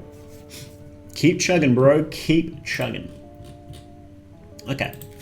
So, the next one is... Where is it? It's another anonymous one, and it says... Oh, excuse me. Oh, sorry. He's burping. Being very rude. My thoughts... What are my thoughts on the number 239,999? I don't know, let's see. Let me get out my textbook. Well, that number adds up to... What does that add up to? Where did I put it? 2, 5, 14, 23, 32. 32. Let's add them together. We'll add them digitally. 32. Let's see what 32 is in Crowley's Big Book of Number Meanings.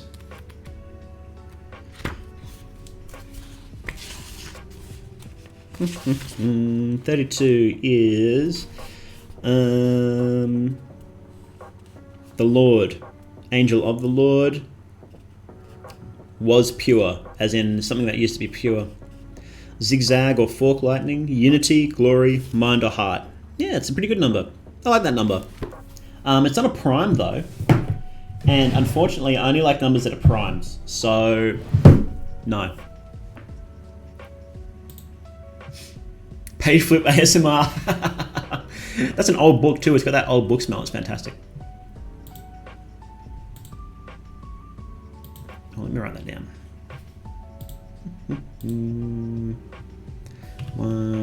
145. Let's say 145. Okay. Well, let's do the next anonymous one then.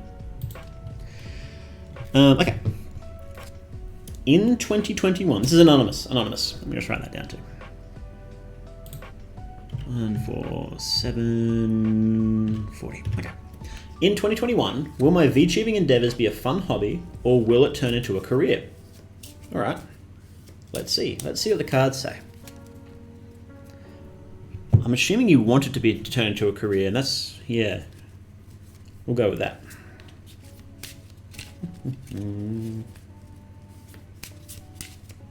Okay. Card shuffling ASMR. Death. And 2 of Wands. Okay.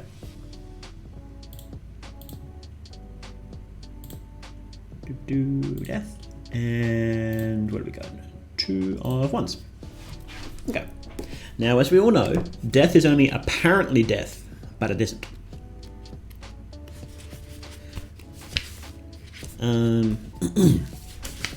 Yes, it's transformation, change, sometimes logical development of existing conditions, or sometimes sudden and unexpected. And the 2 of Wands, of course. Now, Wands is fiery. Dominion.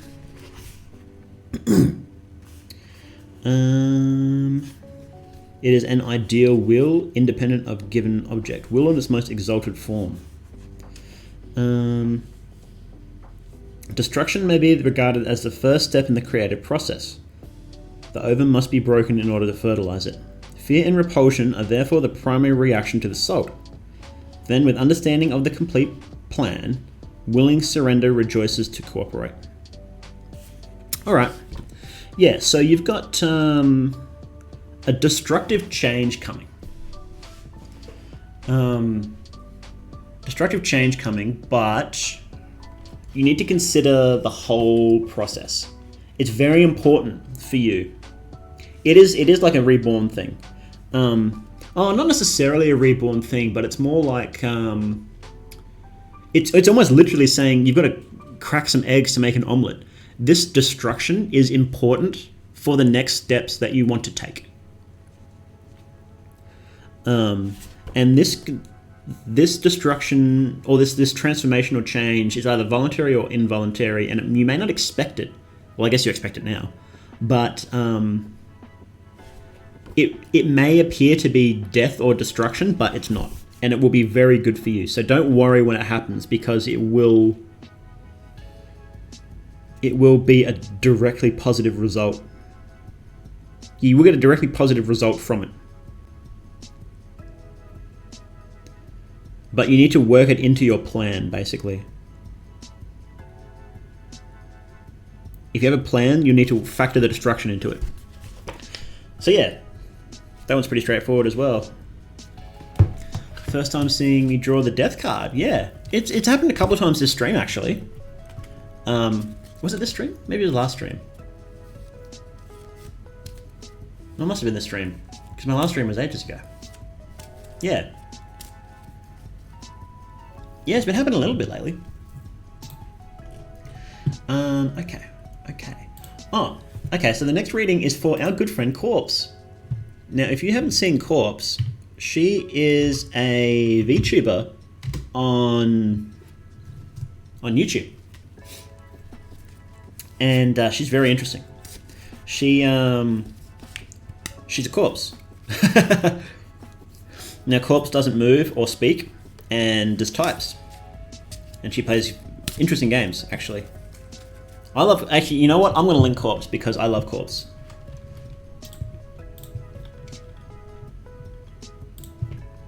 So this is Corpse's channel. And check her out when you've got time.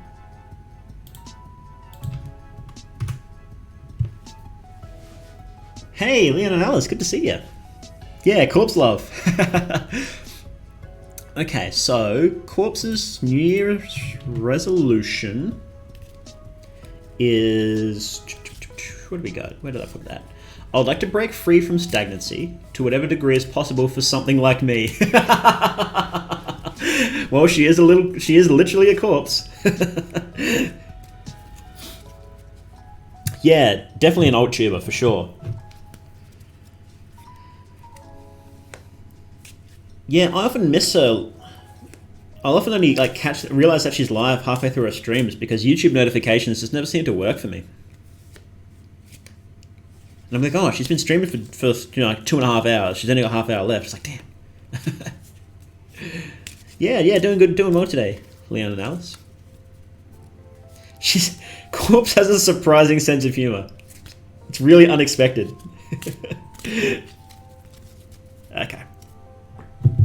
Okay, so let's see what the cards say about Corpse breaking free from stagnancy. Okay, so we have the High Priestess again. And we have the Two of Cups. Where do we put the cups? And the High Priestess is... yeah, okay.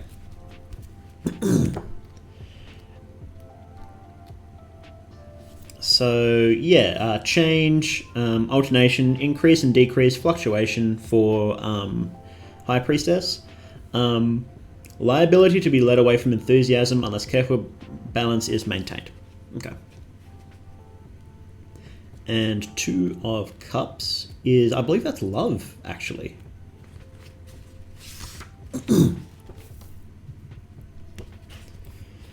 yeah, it's love. It represents the word and the will. It is the first manifestation.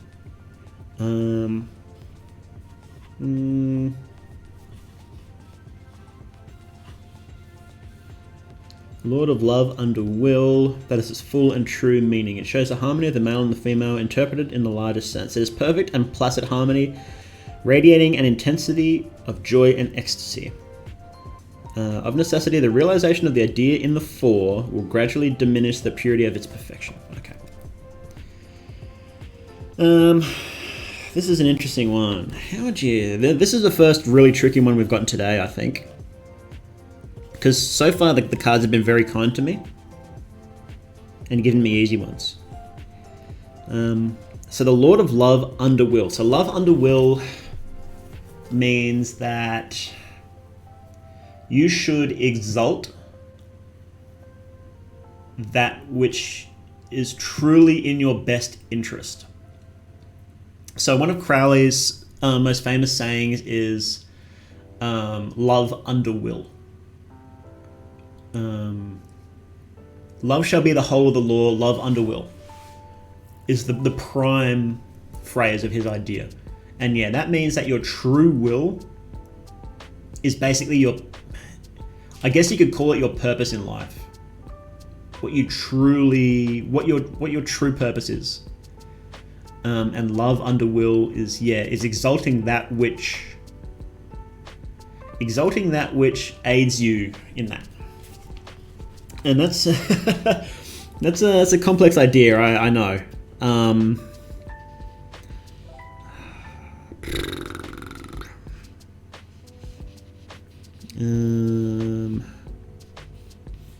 Let's see. Do I have any more clues here?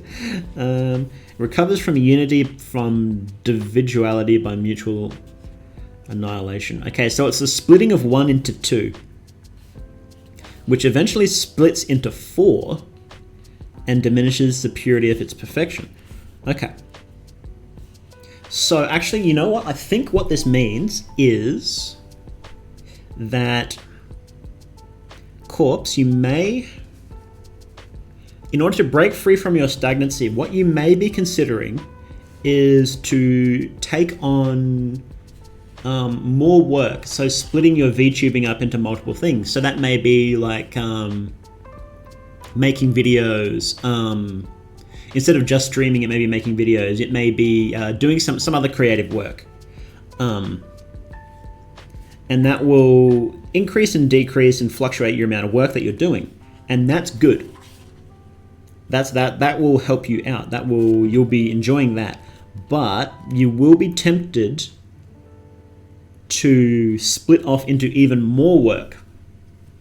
So instead of doing 2 things, you're doing 3 and then 4.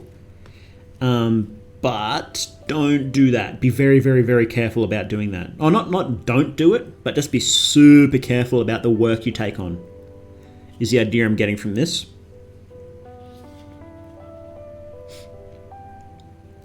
be very sure that what you want to do is really what you want to do. Or rather, it will help you achieve your goals. Not that you want to do it, but that it will help that you want to do it, and it will help achieve your goals. That's right. Corpse makes music as well. So yeah, focusing a bit more on corpse sounds as well as streaming. So that will probably be really good for you. So spending a bit more time on corpse sounds, spending a bit more time on streaming, that sort of stuff, you know. Putting more energy into them won't be bad for you. But if you put too much energy in and start splitting off and trying more things, just be very careful about it. You may need to take time away from streaming or corpse sounds or whatever it is you're doing in order to do new stuff. And you can, yeah, and like you can burn out. Yeah, be very careful of burnout. Don't be afraid to diversify, but do be afraid of diversifying too much. And be very, very careful about what you pick to do. Is what this is saying? Yeah. Pure, exalted, and gracious influence.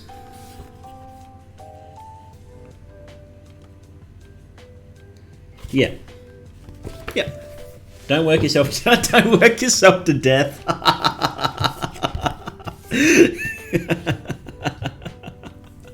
Oh, it's awful. Hang on, I'm just gonna have a strawberry.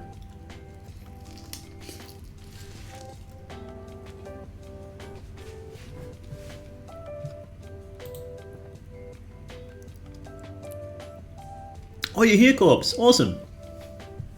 Happy to see you. Glad you made it. Happy New Year to you. Yeah, you're the only two people that call me that. Everyone else calls me Mal.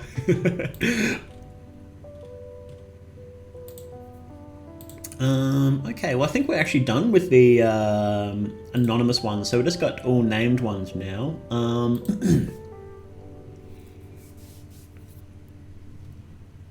No, that's fine, that's fine. You can call me whatever you want. Just don't call me late for breakfast.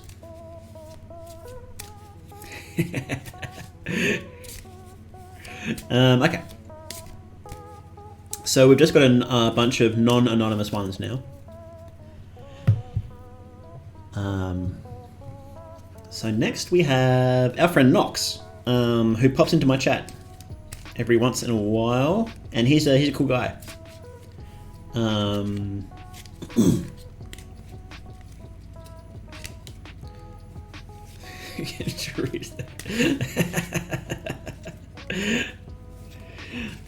Okay.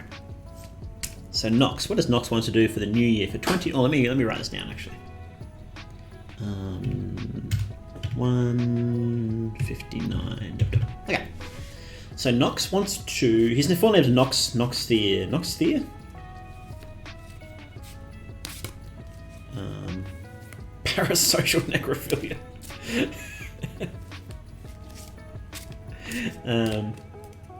Nox wants to work harder towards advancing his vtuber activities and find balance and start better scheduling of his life to avoid existing in a ball of chaos. Yeah, I know that feeling, man. I know that feeling. Okay.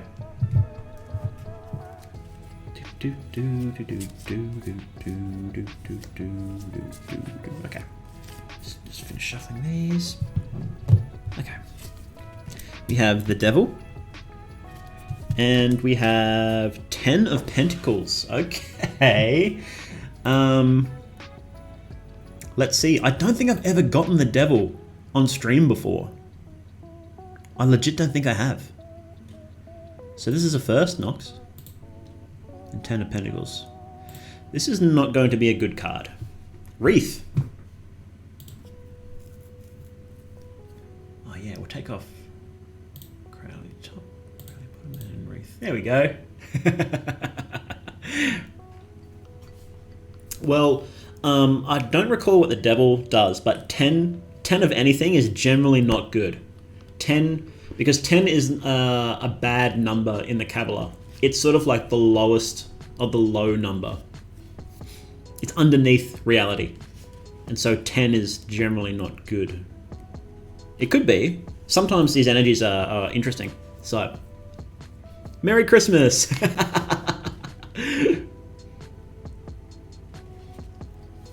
Okay, so devil means blind impulse, irresistibly strong and unscrupulous, ambition, temptation, obsession, secret plan about to be executed, hard work, obstinacy, rigidity, aching discontent, and endurance. Now, we have drawn this before.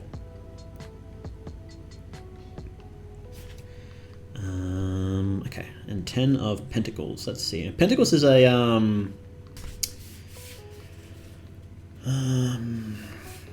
it's like physical, material stuff. Okay, so number 10, Malkuth, as always, represents the final energy. The great and final solidification. This is the end of energy. Force is completely expended and results in death. Acquired wealth, being inert, will be dissipated unless put to further use by devoting its power to objects other than mere accumulation.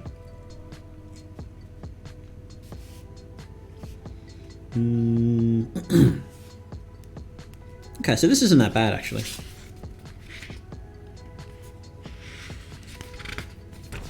Okay. Secret plan, ambition, obsession, hard work. 10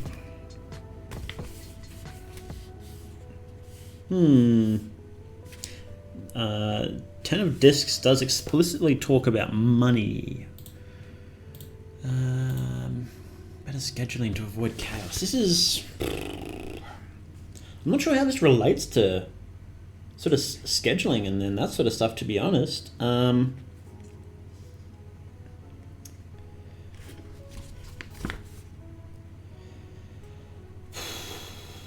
In general, it seems that you have been working hard, or you will work hard, obsessively so. But you need to change how you're using that energy, is what this is saying. The energy that you're spending is not being spent correctly. And you will burn out if you don't start spending it correctly.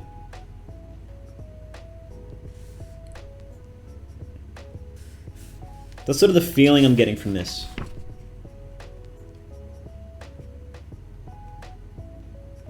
Yeah.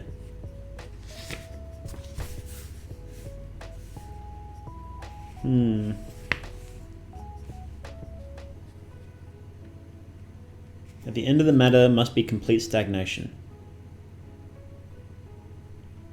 But you can loop it back around if you use that energy correctly. Yeah, it's so don't work blindly. You have a lot of energy. There's a lot of energy here. Hard work, obsession, strong, ambition, there's lots of really strong words here. But it's just a blind impulse. So you can't just work blindly here, basically. You need to reconsider what you're using your energy for. And you need to redirect it, else you're going to burn out, is what this is saying. Yeah. It's straight up saying you will burn out if you're not careful, dude. So, and I know you're a hard worker, man. So, yeah, be really careful about burnout and maybe reconsider what you're spending your energy on. I know it's tough because Nox is a hard worker. He's a good guy. He's got some fun streams that he does because he plays really fun games. Well, it's not even saying that. Breaks wouldn't go astray, but so yeah, he says better scheduling, and that's it. That's literally what it is. It's not saying stop working, even though I'm sure you could probably use a break, but it's saying that the energy that you're spending is not being spent in the right places. So yeah, if you fix up your scheduling and spend that energy correctly, then it will be very good for you. Very good. And that will factor into advancing your VTuber activities. Because if you spend the energy correctly, then it will naturally flow much better for you. But if you don't, there's a strong warning there that you can burn out. So I believe it is, the cards are suggesting that it's not urgent, but you do need to fix up your scheduling, is what this is saying. Okay. Our friend Bondburger, here we go. Been hanging around all chat waiting for his turn, and here he is, Bondburger. Okay, let me shuffle these. Okay, so Bondburger's New Year's resolution is learn to draw again. Another art friend I see, another Takadachi. And read books again. And rent me some of your magic books, please. I will. Yeah, that's going to be, I'm going to do that next week, I think, is I'll do a stream where I talk about some books that I've found useful. A book rec stream, I guess. Tonight I will Bondburger.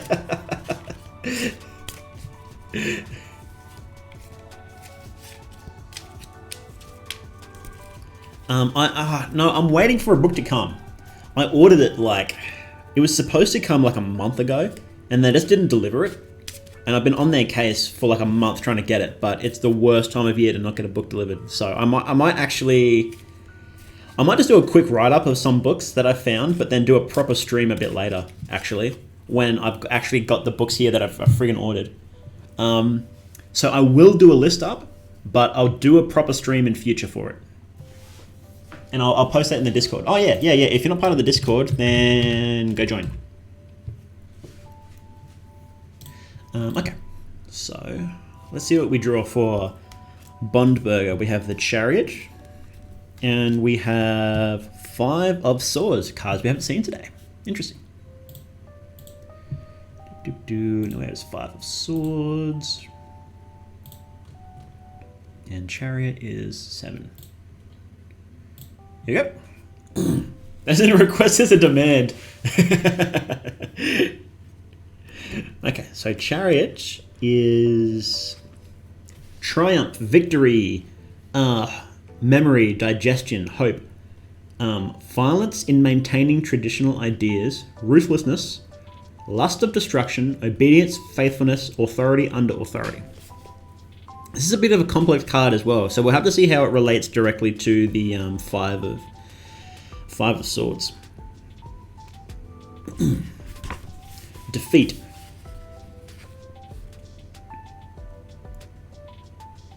Oh yeah, no worries. Thanks for coming in, Artsy. I appreciate it. And Happy New Year. Okay, so 5 is defeat. Weakness rather than excess of strength seems to be the cause of disaster. Intellect has been enfeebled by sentiment. Defeat is due to pacifism.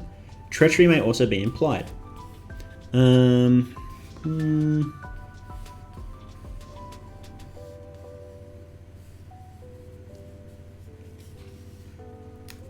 Okay. Yeah, this one's actually super simple.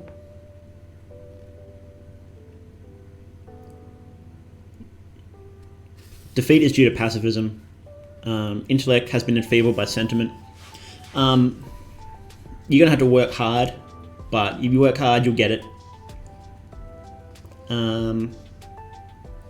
So obedience and faithfulness and authority under authority sort of mean in this context, like drawing and reading, it means you will have to sort of treat what you're doing as sort of like a study course. So be very strict about what you're doing. So if you're going to work through like a Loomis book, then you know, do it every day for like an hour or so, and then make sure you be very strict about what you're doing. Methodically, exactly. Or if you're reading a book, say you're reading a magic book and it's got some things to practice, and make sure you practice it, that sort of stuff. And yeah, this is pretty simple. You have to attack it, and if you attack it methodically, and you just work through it, then you know you'll get through it, and that's as simple as it is. Oh, go away, Windows Defender.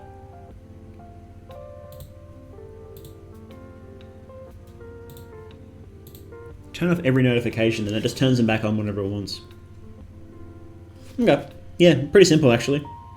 These cards seemed really bad, but when put together, it's like, yeah, just get into it, boy. Easy. Easy mode. Oh, Bondburger. So yeah, you got to be strict on yourself, but if you're strict on yourself, you'll get through it. You'll see some real change. Okay. And next up we have our friend Carvebide. Hey, TSD, good to see ya. Yeah, look, that's the thing, Bond. It can be so tough to motivate yourself. But, I mean, if the cards said you couldn't do it, if they thought you couldn't do it, then they would know that you couldn't do it. They would just straight up say, you know, you got to do it a completely different way. But the cards think that you can. The cards, one of the things that they see is that you can sit down and you can get yourself into it, and that's going to be really valuable for you. It may not be valuable for whatever you're learning, but it may be valuable just for you to go through that experience, you know. It may end up being more valuable for you to force yourself to study something for a long period of time. You may not end up being a good artist, or you may not end up, you know, being a magician, but you've gone through that process of sitting down, focusing and studying, and that could end up being far more valuable for you. So yeah, it's going to be tough, but no, you can do it, man. That's yeah, it'll be good for you in the long run for you to do this for some reason. Heart of the cards, exactly. Yeah. Okay. Okay. So now we've got Carve, and what have we got? 2, 14, 40. Okay. So Mr. Carvebide's New Year's resolution is to get back to practicing drawing, do more video content, and stream more often. And if you get real motivated, start going crazy with doing fan art as well. Nice. More Takadachis. Yes, that's what I love to see.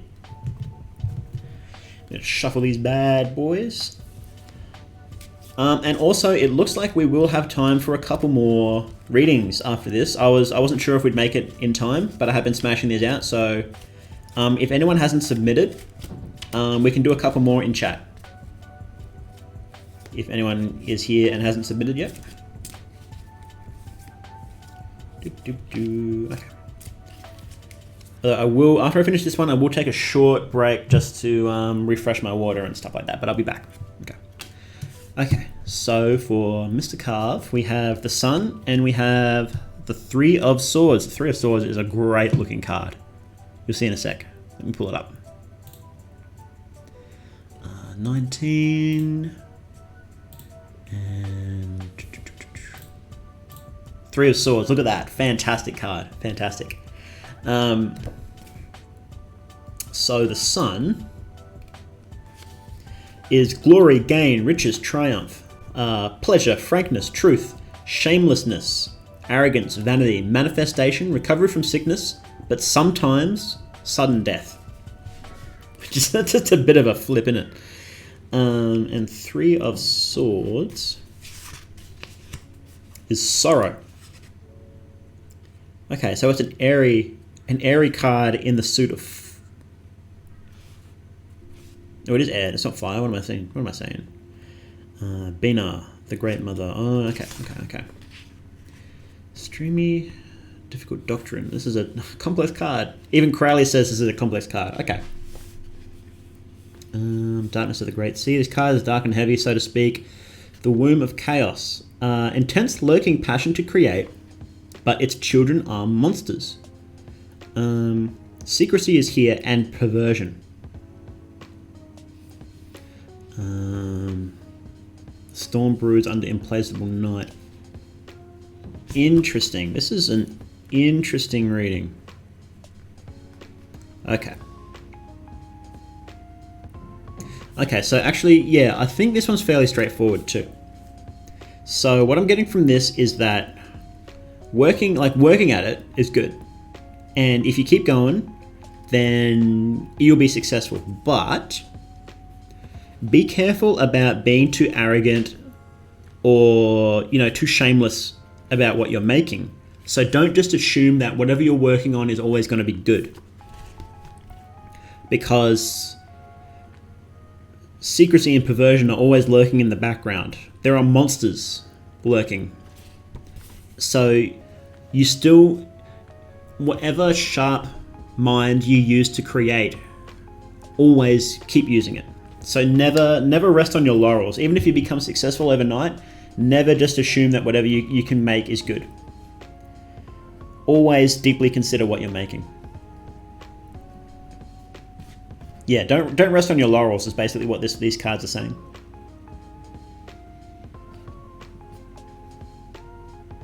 Yeah. Yeah. Yeah, actually surprisingly straightforward. Well, not even necessarily humble, because just realize that, I guess, yeah, humility does play a big part of it.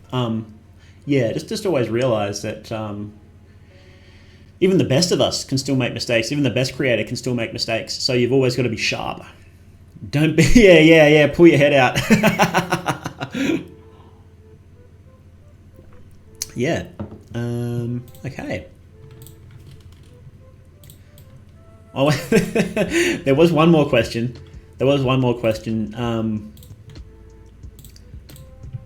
From Anonymous. Let me just write down the time, actually. Yeah, no worries, Carv. Thanks for the submission. I appreciate it. So 2:19:30. Okay. So someone asked, "Do I play Red Rocket?" I don't know what that is. Is that like an indie game or something? No, I don't play it. I don't play many games, unfortunately. I need to find more games to play.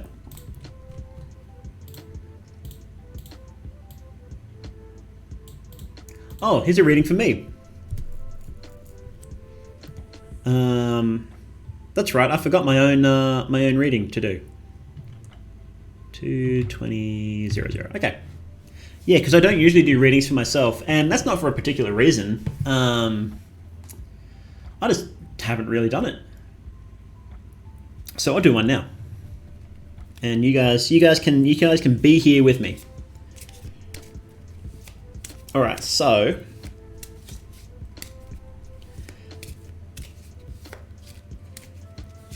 this question comes from a guy called Maudoggie, or is it Mao the Dog? Yeah, I think it's Mao the Dog. And he wants to know if he can earn enough from his 2 side jobs so that he can quit his 3rd job. Okay. So it seems like he's working a lot and he would like to quit one of his jobs. Hey, Potato, good to see you. We did a reading for you earlier, actually. You've missed it, but I will be uploading the VOD to YouTube later. Thanks, guys. I appreciate it. Yeah. I was doing the maths, and I do have some time to put in before I can earn enough VTubing to quit the job I want to quit. So, but I do appreciate any support you guys give me, even just popping into stream, retweeting, just liking my stuff on Twitter. I really appreciate it, guys. It's been a crazy year. I never thought I'd get here in such a short time. Like sometimes my streams have like 20 people just chilling out in there, and it's just I really appreciate it. And yeah, it's great. I love all you guys. So yeah, let's do this reading. Oh, link to my YouTube. I don't have anything on there yet. I'll just post it now anyway. Nothing on there yet, but feel free to subscribe and stuff. I'll be posting on Twitter. I'll be posting on Twitter and stuff when I do upload this video. So yeah, okay. So let's do this reading. So I want to earn enough from this so I can quit my job. So I have the Magician. And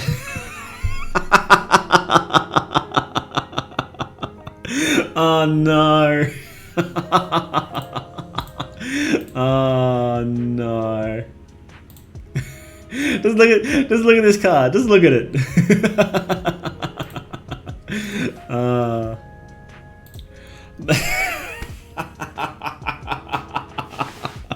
Yeah. Okay. All right. These cards. This is why. Okay, this is the reason I don't dislike reading my cards, but I know that whenever I do, the cards are super cheeky. Yeah. Ten of Swords isn't a fantastic card. Okay. So Magician. We went through Magician before. Skill, wisdom, adroitness, cunning, deceit, theft, sometimes occult wisdom or power, sometimes quick impulse, a brainwave. May imply messages, business transactions, interference of learning or intelligence with the matter at hand. That describes me very well, actually. So, and exactly what I'm talking about, you know. The swords does represent your viewers sharing you with subscriptions, piercing me with your love. Okay. Ten of Swords. Where are you? Oh, went too far.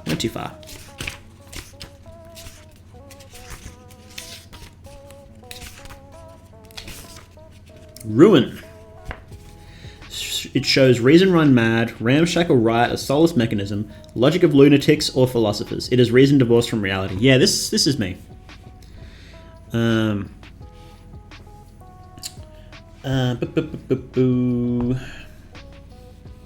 Represents damping down of creative impulse, weakness, corruption, mirage affecting the principle itself.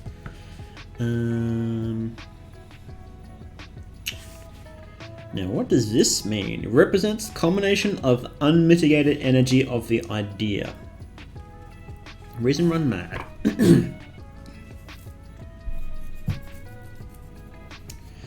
So what I think this means is that I need cunning to achieve my goals.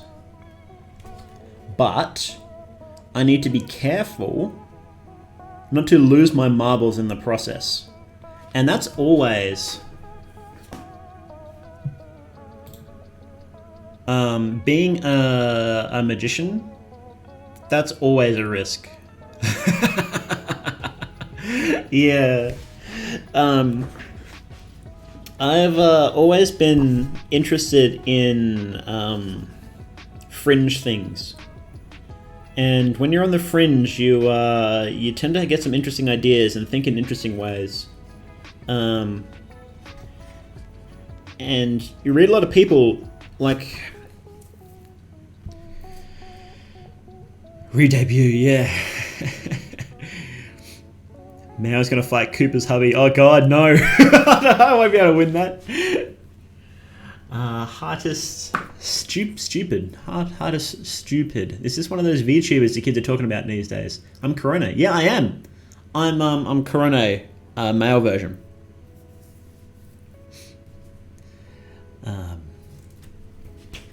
Yeah, so... The most interesting work is often done by people who are crazy. Crowley was pretty crazy, and his stuff was brilliant. Nick Land is insane, and his work is brilliant. You know, I could list off 100 people whose work they're just insane, but they're brilliant. And so, when you start thinking in those ways, you got to be careful about spiraling into going too far off the edge. And this is basically what this is saying, is that I need to think in creative ways to get what I want. But I can't go too far. Reason divorced from reality. I need to keep myself grounded is what this is saying.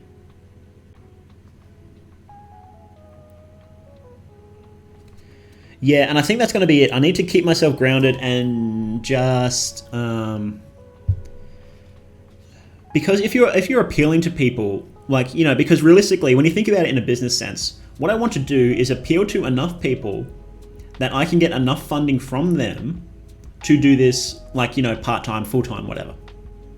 And so that's keeping one foot on the ground, basically. But I need to still think in interesting enough ways that I can be an interesting enough person that people would be drawn to me for that. And for my own goals of like studying magic and all the other stuff I want to do. So I have to try and find a balance between being grounded and being up in the air. And yeah, that's what this is saying. This is exactly what this is saying. Be clever, but not too clever. So that's going to be interesting. It's going to be an interesting year, it seems. Don't dye your hair blue and start playing Fortnite. Well, you never know. That could work. When you stare into the abyss stares back. Yeah, it does. You know, that line's a bit cliche now, but it does. Be clever but not cheeky, as you called the cards. Yeah. Or maybe I should be cheeky but not clever. Australians do cheeky pretty well. That's our natural state, I think. You can't jump the shark. If I could leapfrog the shark and get her numbers, I wouldn't mind it. Okay, let's take a short break. I'm just gonna run outside and find a good tree. But I'll be right back in a minute. Okay, give me 1 second.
Hey, how we doing? Yeah, I went out for a quick walk.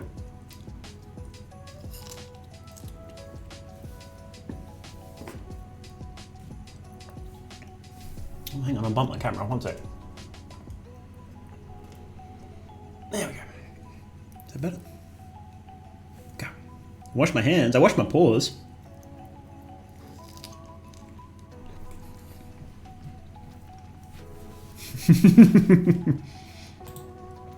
All right, let me just have a quick look, see if anybody else submitted some questions.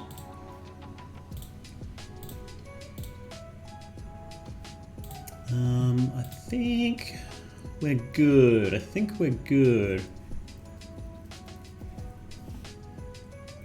Let me just check my Discord real quick. Yeah, if you haven't joined the Discord, feel free to.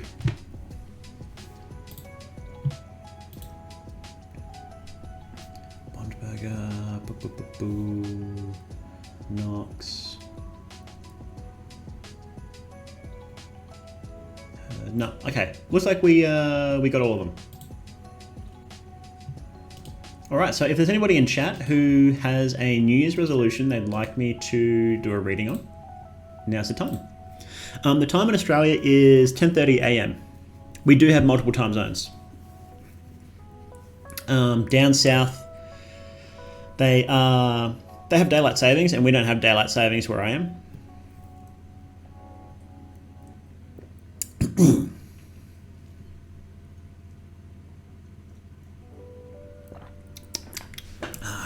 Tea, one sec.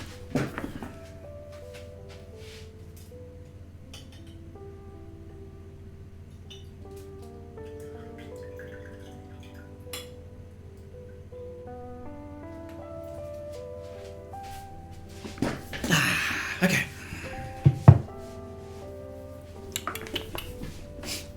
I have my energizing tea mix.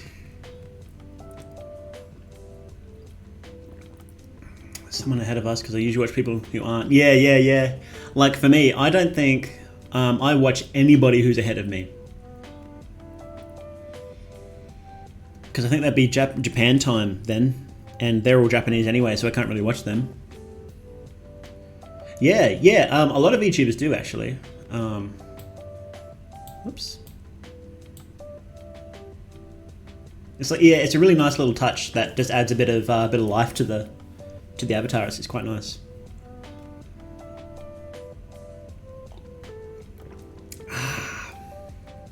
Okay, so no one else had a Kongou is ahead of me. Oh, is he? Are you? Yeah, you are. That's right.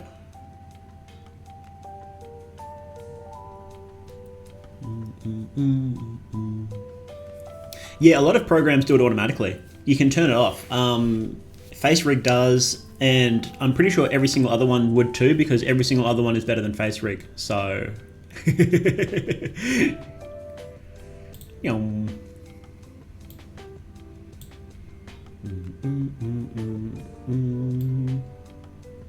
turn up breathing, die. Let me see if I can turn it off real quick, actually. General options. Oh, it makes me small. One sec. Sounds, performance. Where is it? Tracking configuration?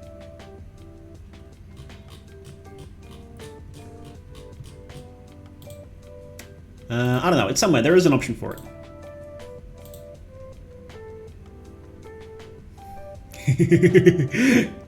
Rip. Okay. I survived for one more day, guys.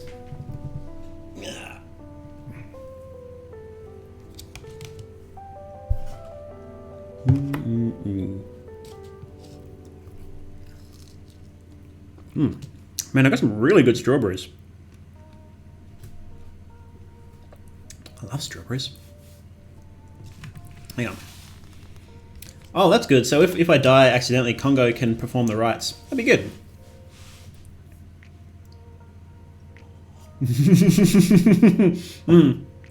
I've gone to the farm.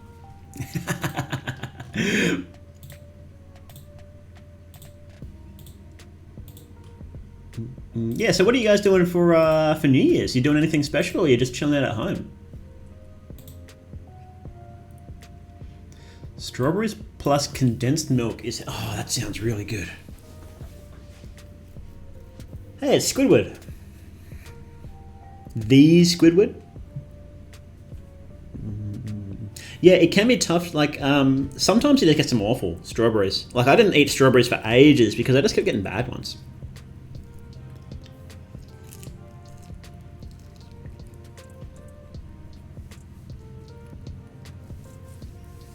Yeah, that's basically all I did for New Year's night. Was I slept and then had an alarm, so I got up to usher in the new year, and then I went back to bed.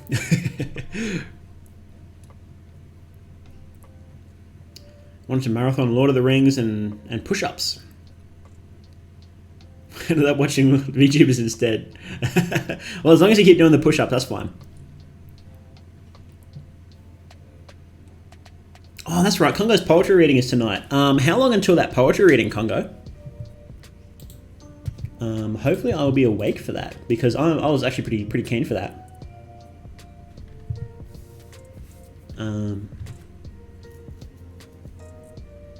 Getting ready for work. I have New Year's at work. Oh, that's unfortunate.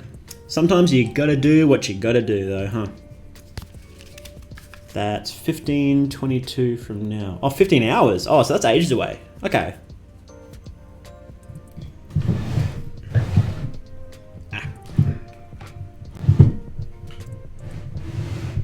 Or is it at 15:22? No, that can't be right. That'd be a weird time to start a stream.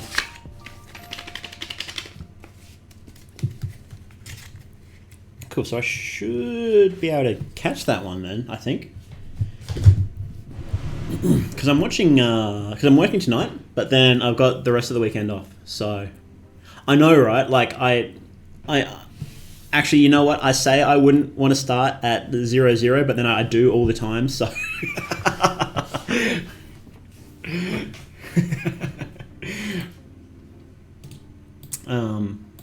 Yeah, no, I should be able to catch that then. So yeah, I'm very keen for that. Yeah, if anyone, hang on, yeah, let me give it a shout out. If anyone here isn't already watching or following Kongou, he's got a poetry stream on, let me just pull up here. Poetry stream on in 15 hours. Here. And that looks really fun. So, am I allowed to say more about that, Kongou, or is the rest of that a secret?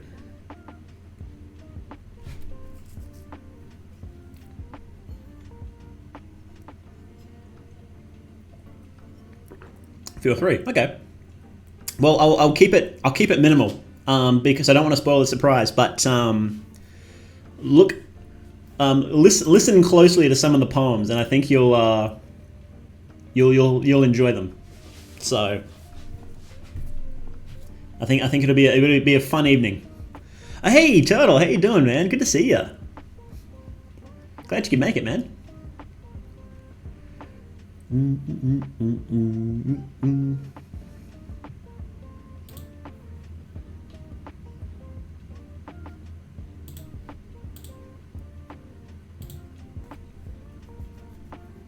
Reading poetry in old Japanese. Okay, so it'll be old language.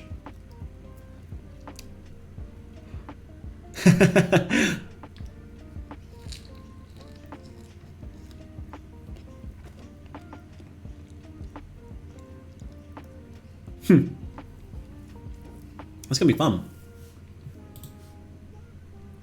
Wait, I'm going to be a bedtime stream, Turtle, or Kongou's going to be a bedtime stream? I hope I'm not your bedtime stream. I can read a bedtime story for you. Yeah, hang on, let me get my, I'll just stare into your soul for a second while I get my fairy tale book. One sec.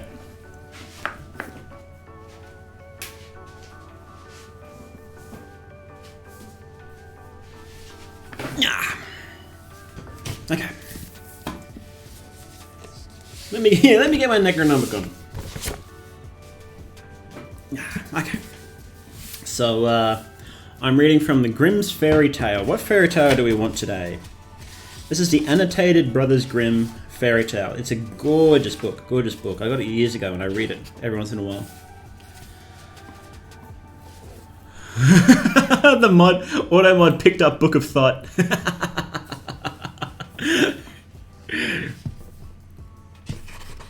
I don't know why, it never used to.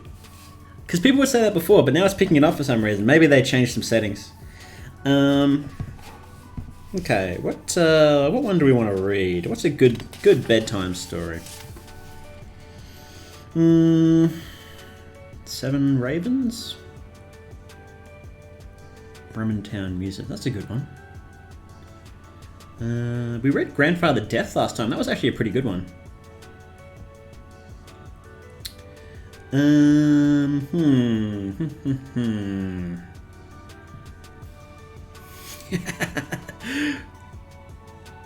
Could actually use this as a bedtime stream.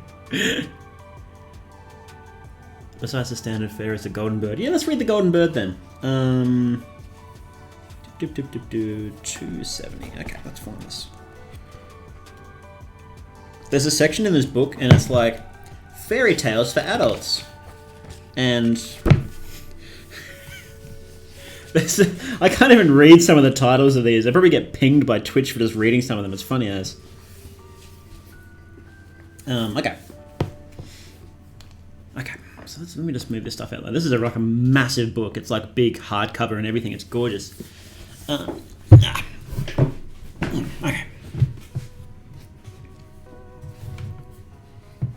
It was a different time. It was. Let me just move my mic a little bit. Sorry, I might get a bit louder. Hang on. Let's turn my mic down a little bit. There we go. How we sounding? How we sounding?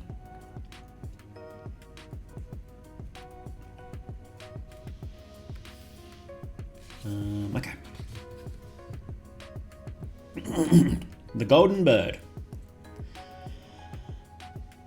A long time ago, there lived a king who had a beautiful garden of delights right behind his castle. No, I'm going to get a glass of water first. Sorry, my mouth is going like, yeah. I'll scoot.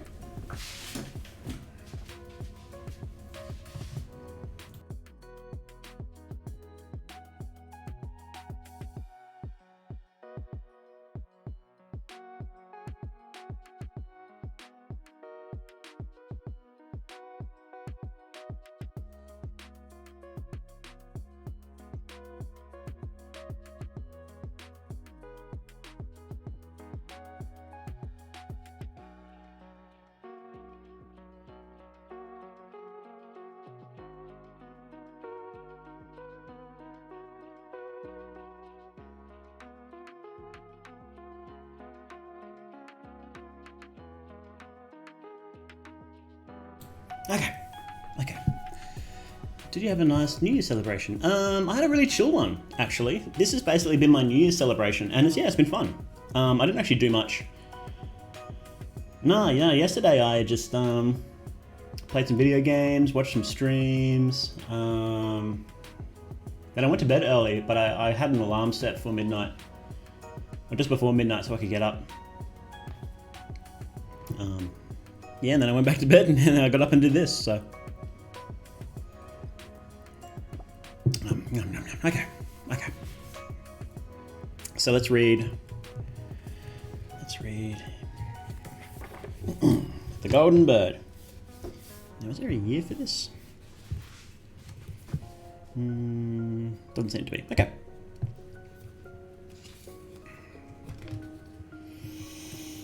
Okay. The Golden Bird. A long time ago, there lived a king who had a beautiful garden of delights right behind his castle. In it grew a tree that bore golden apples. As soon as the apples became ripe, they were counted, but the very next morning one of them was missing. The king heard about it right away, and he gave orders to have the tree guarded at night. The king had 3 sons, and he sent the oldest into the garden at nightfall. Around midnight, however, the boy was overcome by sleep, and the next morning another apple was missing. On the following night, the second son kept watch, but he fared no better. When the clock struck midnight, he fell asleep, and the next morning another apple was missing. Now it was the turn of the third son to keep watch. He was willing and eager, but the king didn't have a great deal of faith in him, and he felt sure that he would do even worse than his brothers. Finally, however, he gave his permission.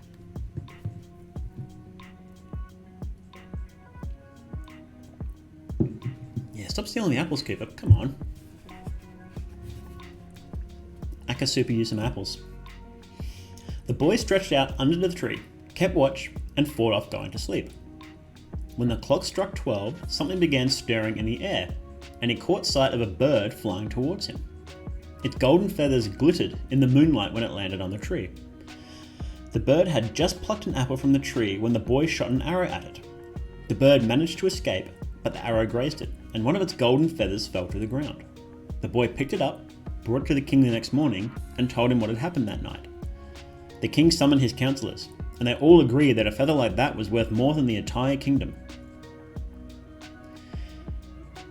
If the feather is indeed that valuable, the king said, then a single one just isn't enough. I need to get my hands on that bird, and I'll do anything to catch it. I can't help it, I need them. Turtles do eat apples. Huh, there you go. Can you please stop eating the valuable golden apples, Koopa? The eldest of the 3 sons set out to search for the bird. He was a clever fellow, and so he was sure that the golden bird would soon be in his possession. After travelling for a while, he caught sight of a fox at the edge of the forest, and he raised his gun and took aim. The fox cried out, "Hold your fire! I can give you some good advice if you don't shoot. I know that you're searching for the golden bird. Tonight, you're going to reach a village where there are 2 inns on opposite sides of the road.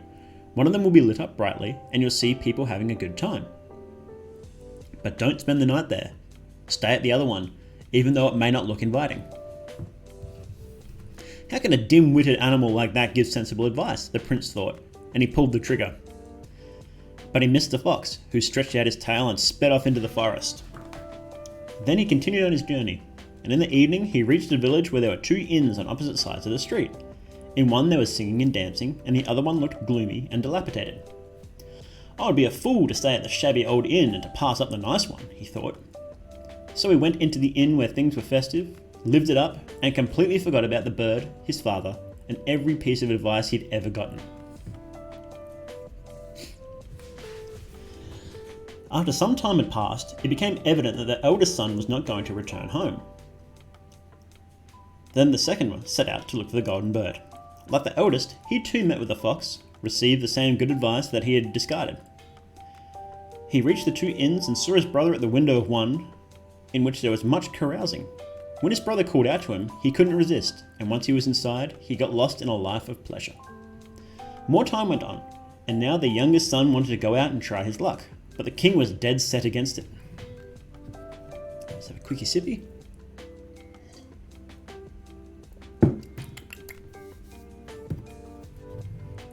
"It's no use," he declared.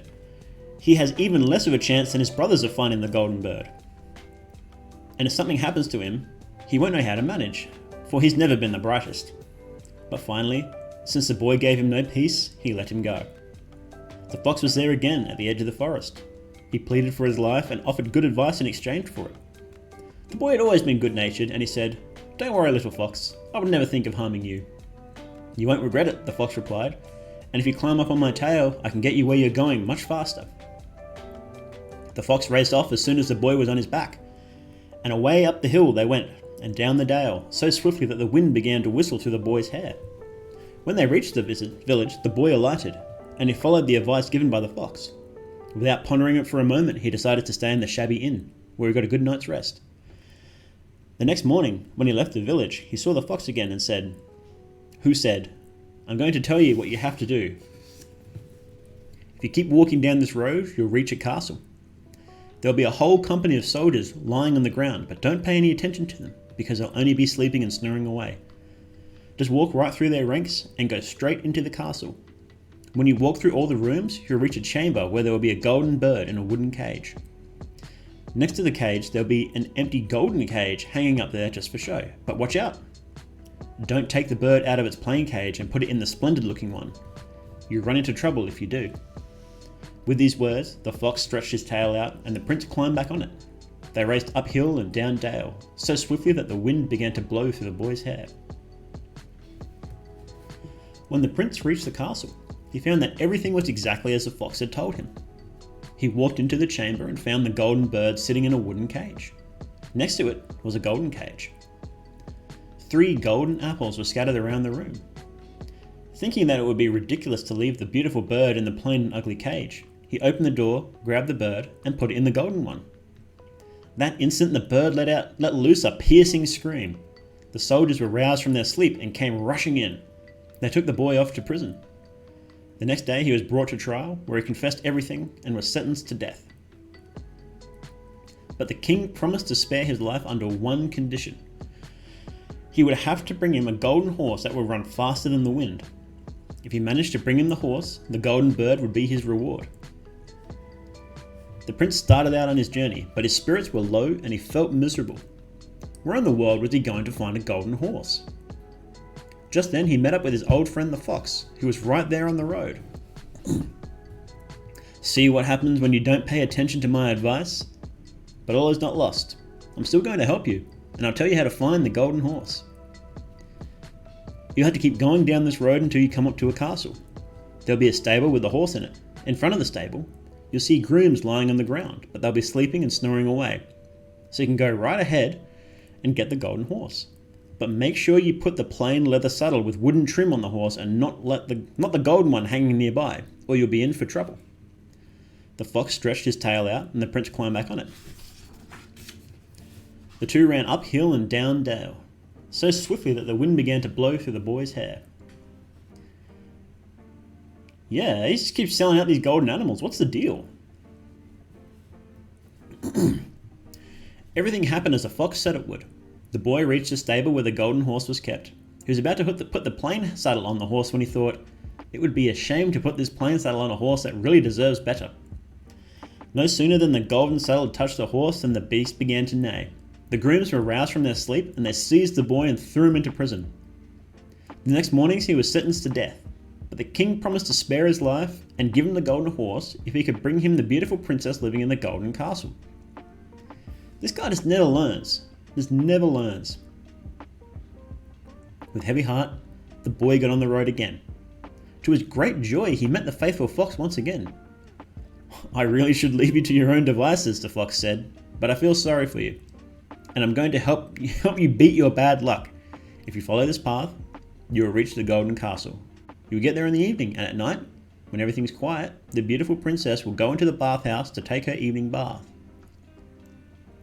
When she walks in, run over to her and give her a kiss. She'll have to follow you, and you can take her with you. But you mustn't let her take leave of her parents or you'll be in for trouble. My god. My god. That's how you kidnap Koopa too, by the way. Just go on and kiss her when she's giving her evening bath.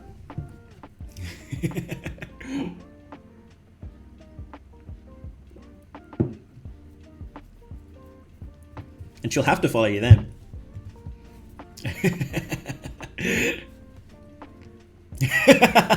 I'm going to trade you for a golden horse, sorry Koopa. Okay, the fox stretched out his tail and the prince got back on it. They went uphill and down dale until the wind went whistling through his hair. You generally caused me to stop typing. Yeah, you need to be dressed as Virgil. That's the important thing. If you're dressed as Virgil, then that'll work. Yeah, sorry, Herd. We're reading fairy tales and we're talking about kidnapping Koopa. When he got to the golden castle, it was just as the fox said it would be. He waited until midnight when everyone was fast asleep, and then, when the beautiful maiden was on her way to the bathhouse, he jumped out and gave her a kiss. She told him that she would be glad to leave with him, but she wept and pleaded with him to let her say goodbye to her parents. At first he refused, and she just kept on weeping and fell to her knees, and finally he gave in. But just as the maiden was approaching her father's bed, everyone else in the castle woke up and the boy was captured and thrown into prison.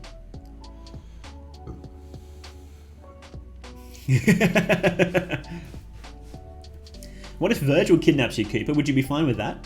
Would it even be kidnapping then? Probably not.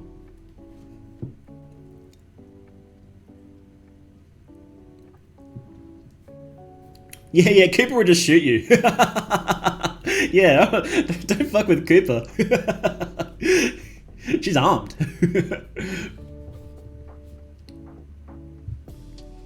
Okay. Next day the king said to him, "You have forfeited your life, but I'll give you one chance at pardon. You will have to get rid of the mountain that is blocking my view.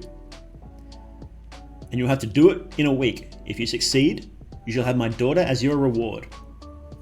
Right away, the prince began digging and shoveling without pausing for a moment.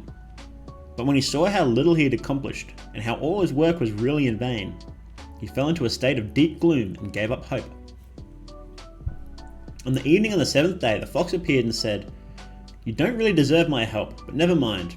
And just go take a nap, I'll do the work for you." The next morning the prince woke up and looked out the window, only to discover that the mountain had vanished.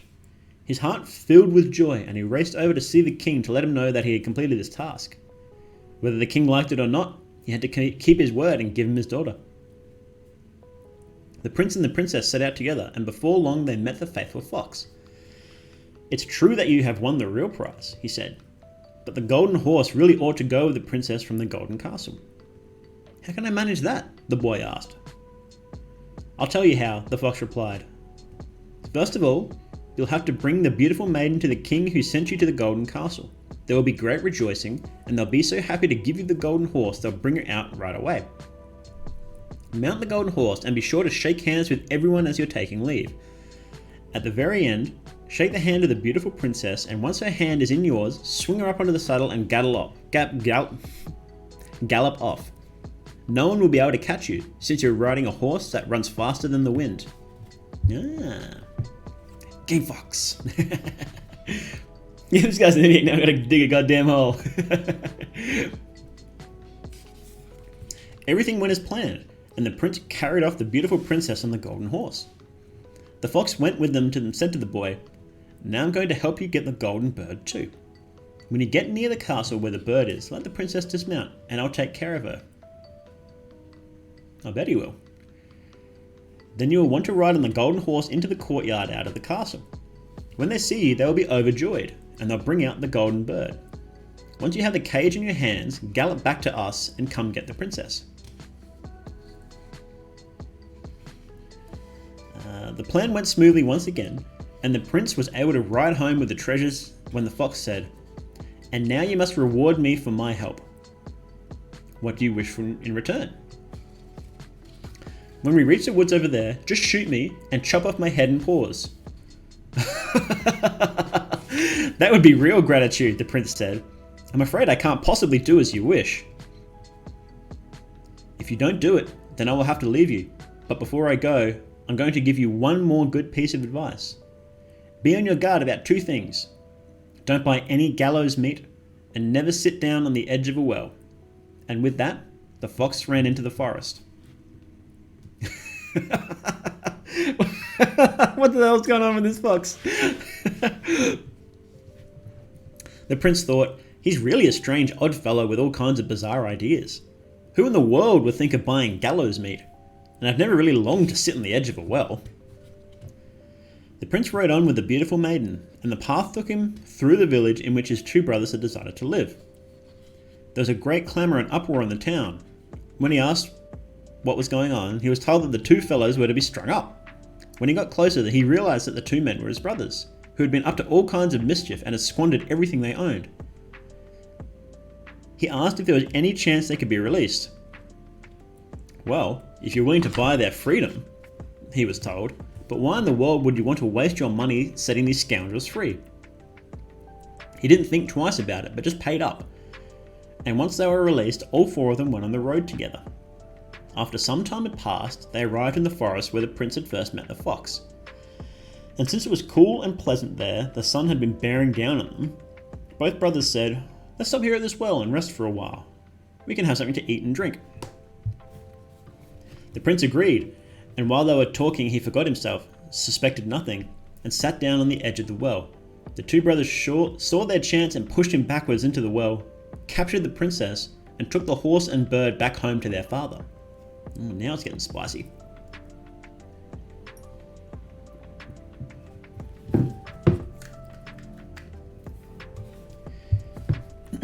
"Not only are we bringing him the golden bird," they said, "we also have the golden horse, and we've kidnapped the princess from the golden castle." There was much rejoicing when they returned home, but the horse refused to eat, the bird would not sing, and the princess just sat around and wept. However, it turned out that the youngest brother had not perished. The well happened to be dry, and when he fell, he landed on soft moss without injuring himself. But he couldn't figure out how to get out of the well. The fox was there and stood by him in his trouble even now.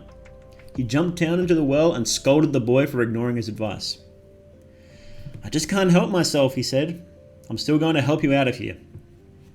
The fox told the prince to grab onto his tail and hold tight until they were back out the top. "You're still not completely out of danger," the fox said. "Your brothers weren't sure that you were dead, so they stationed sentries all around the woods, and they've ordered you to be shot on sight." On the way, the prince saw a poor man, and he decided to exchange clothes with him before going to the king's court. No one recognized him, but all of a sudden the bird began to sing, The horse started eating again, and the beautiful princess stopped crying. The king was mystified and asked, "What is going on?" The princess said, "I'm not sure, but I was so sad before and now I'm happy. I feel as if my true betrothed were around here somewhere." The princess told the king everything that had happened, even though the brothers had threatened to kill her if she revealed anything. The king ordered everyone in the castle to appear before him. The young prince also came, dressed as a man wearing rags. The princess recognized him at once and fell into his arms. The wicked brothers were seized and executed, and the prince married the beautiful princess and was appointed heir to the throne. Oh, the fox is some sort of savior complex. Yeah. Prince, this is a sneaking mission. But what happened to the poor fox? Many years later, the prince was walking in the forest and he met the fox, who said to him, "Now you have everything you could ever want. As for me, I have no end of bad luck, yet it is in your power to liberate me." A second time he pleaded with the prince to shoot him dead and chop off his head and paws. This time he did it, and as soon as the deed was done, the fox turned into none other than the brother of the beautiful princess, who was finally released from the spell that had been cast on him. And now nothing more was wanting, and for the rest of their lives, the happiness of all three was complete. The end. What a twist. What a twist. Guys, did you see that coming? Did you see that coming? What's the moral lesson? Always trust a fox.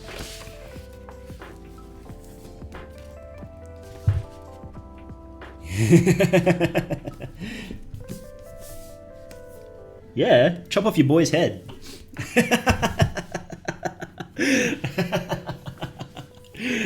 What a twist. And his paws, yeah, and his paws. The real fox was the friends we made along the way. Well, the real treasure was the friends they made along the way. Yeah, if your boy says, "Dude, I've been giving you good advice and I've helped you out and you gotta behead me," just do it. If you ever ask me to do that, I'll be certain to oblige. Thank you, Kongou. Thank you. See, that's a true friend right there. What a bro. Thanks, guys. I hope you enjoyed that little story. But now it's time for me to finish up. Who should we raid today? Best boys. Let's see, who's online? Oh, Nyaru's on. Should we raid Nyaru? Yeah, let's raid Yoro. If you haven't... Oh, she's doing a Q&A as well. Oh, that's awesome. Yeah. Okay, if you haven't seen Yoro before, she's a bucket of fun. It is intended for mature audiences, so if you're underage, just be aware. She's not like super lewd or anything, but you know. Hey Kofi, how you doing? Right as we're finishing. All right, thank you very much, guys. Happy New Year. I hope you enjoyed the stream and the story and everything, and thank you very much for all your love and support this year. And I hope we can have a good 2021. And thank you all so much for a fantastic year, guys. Bye.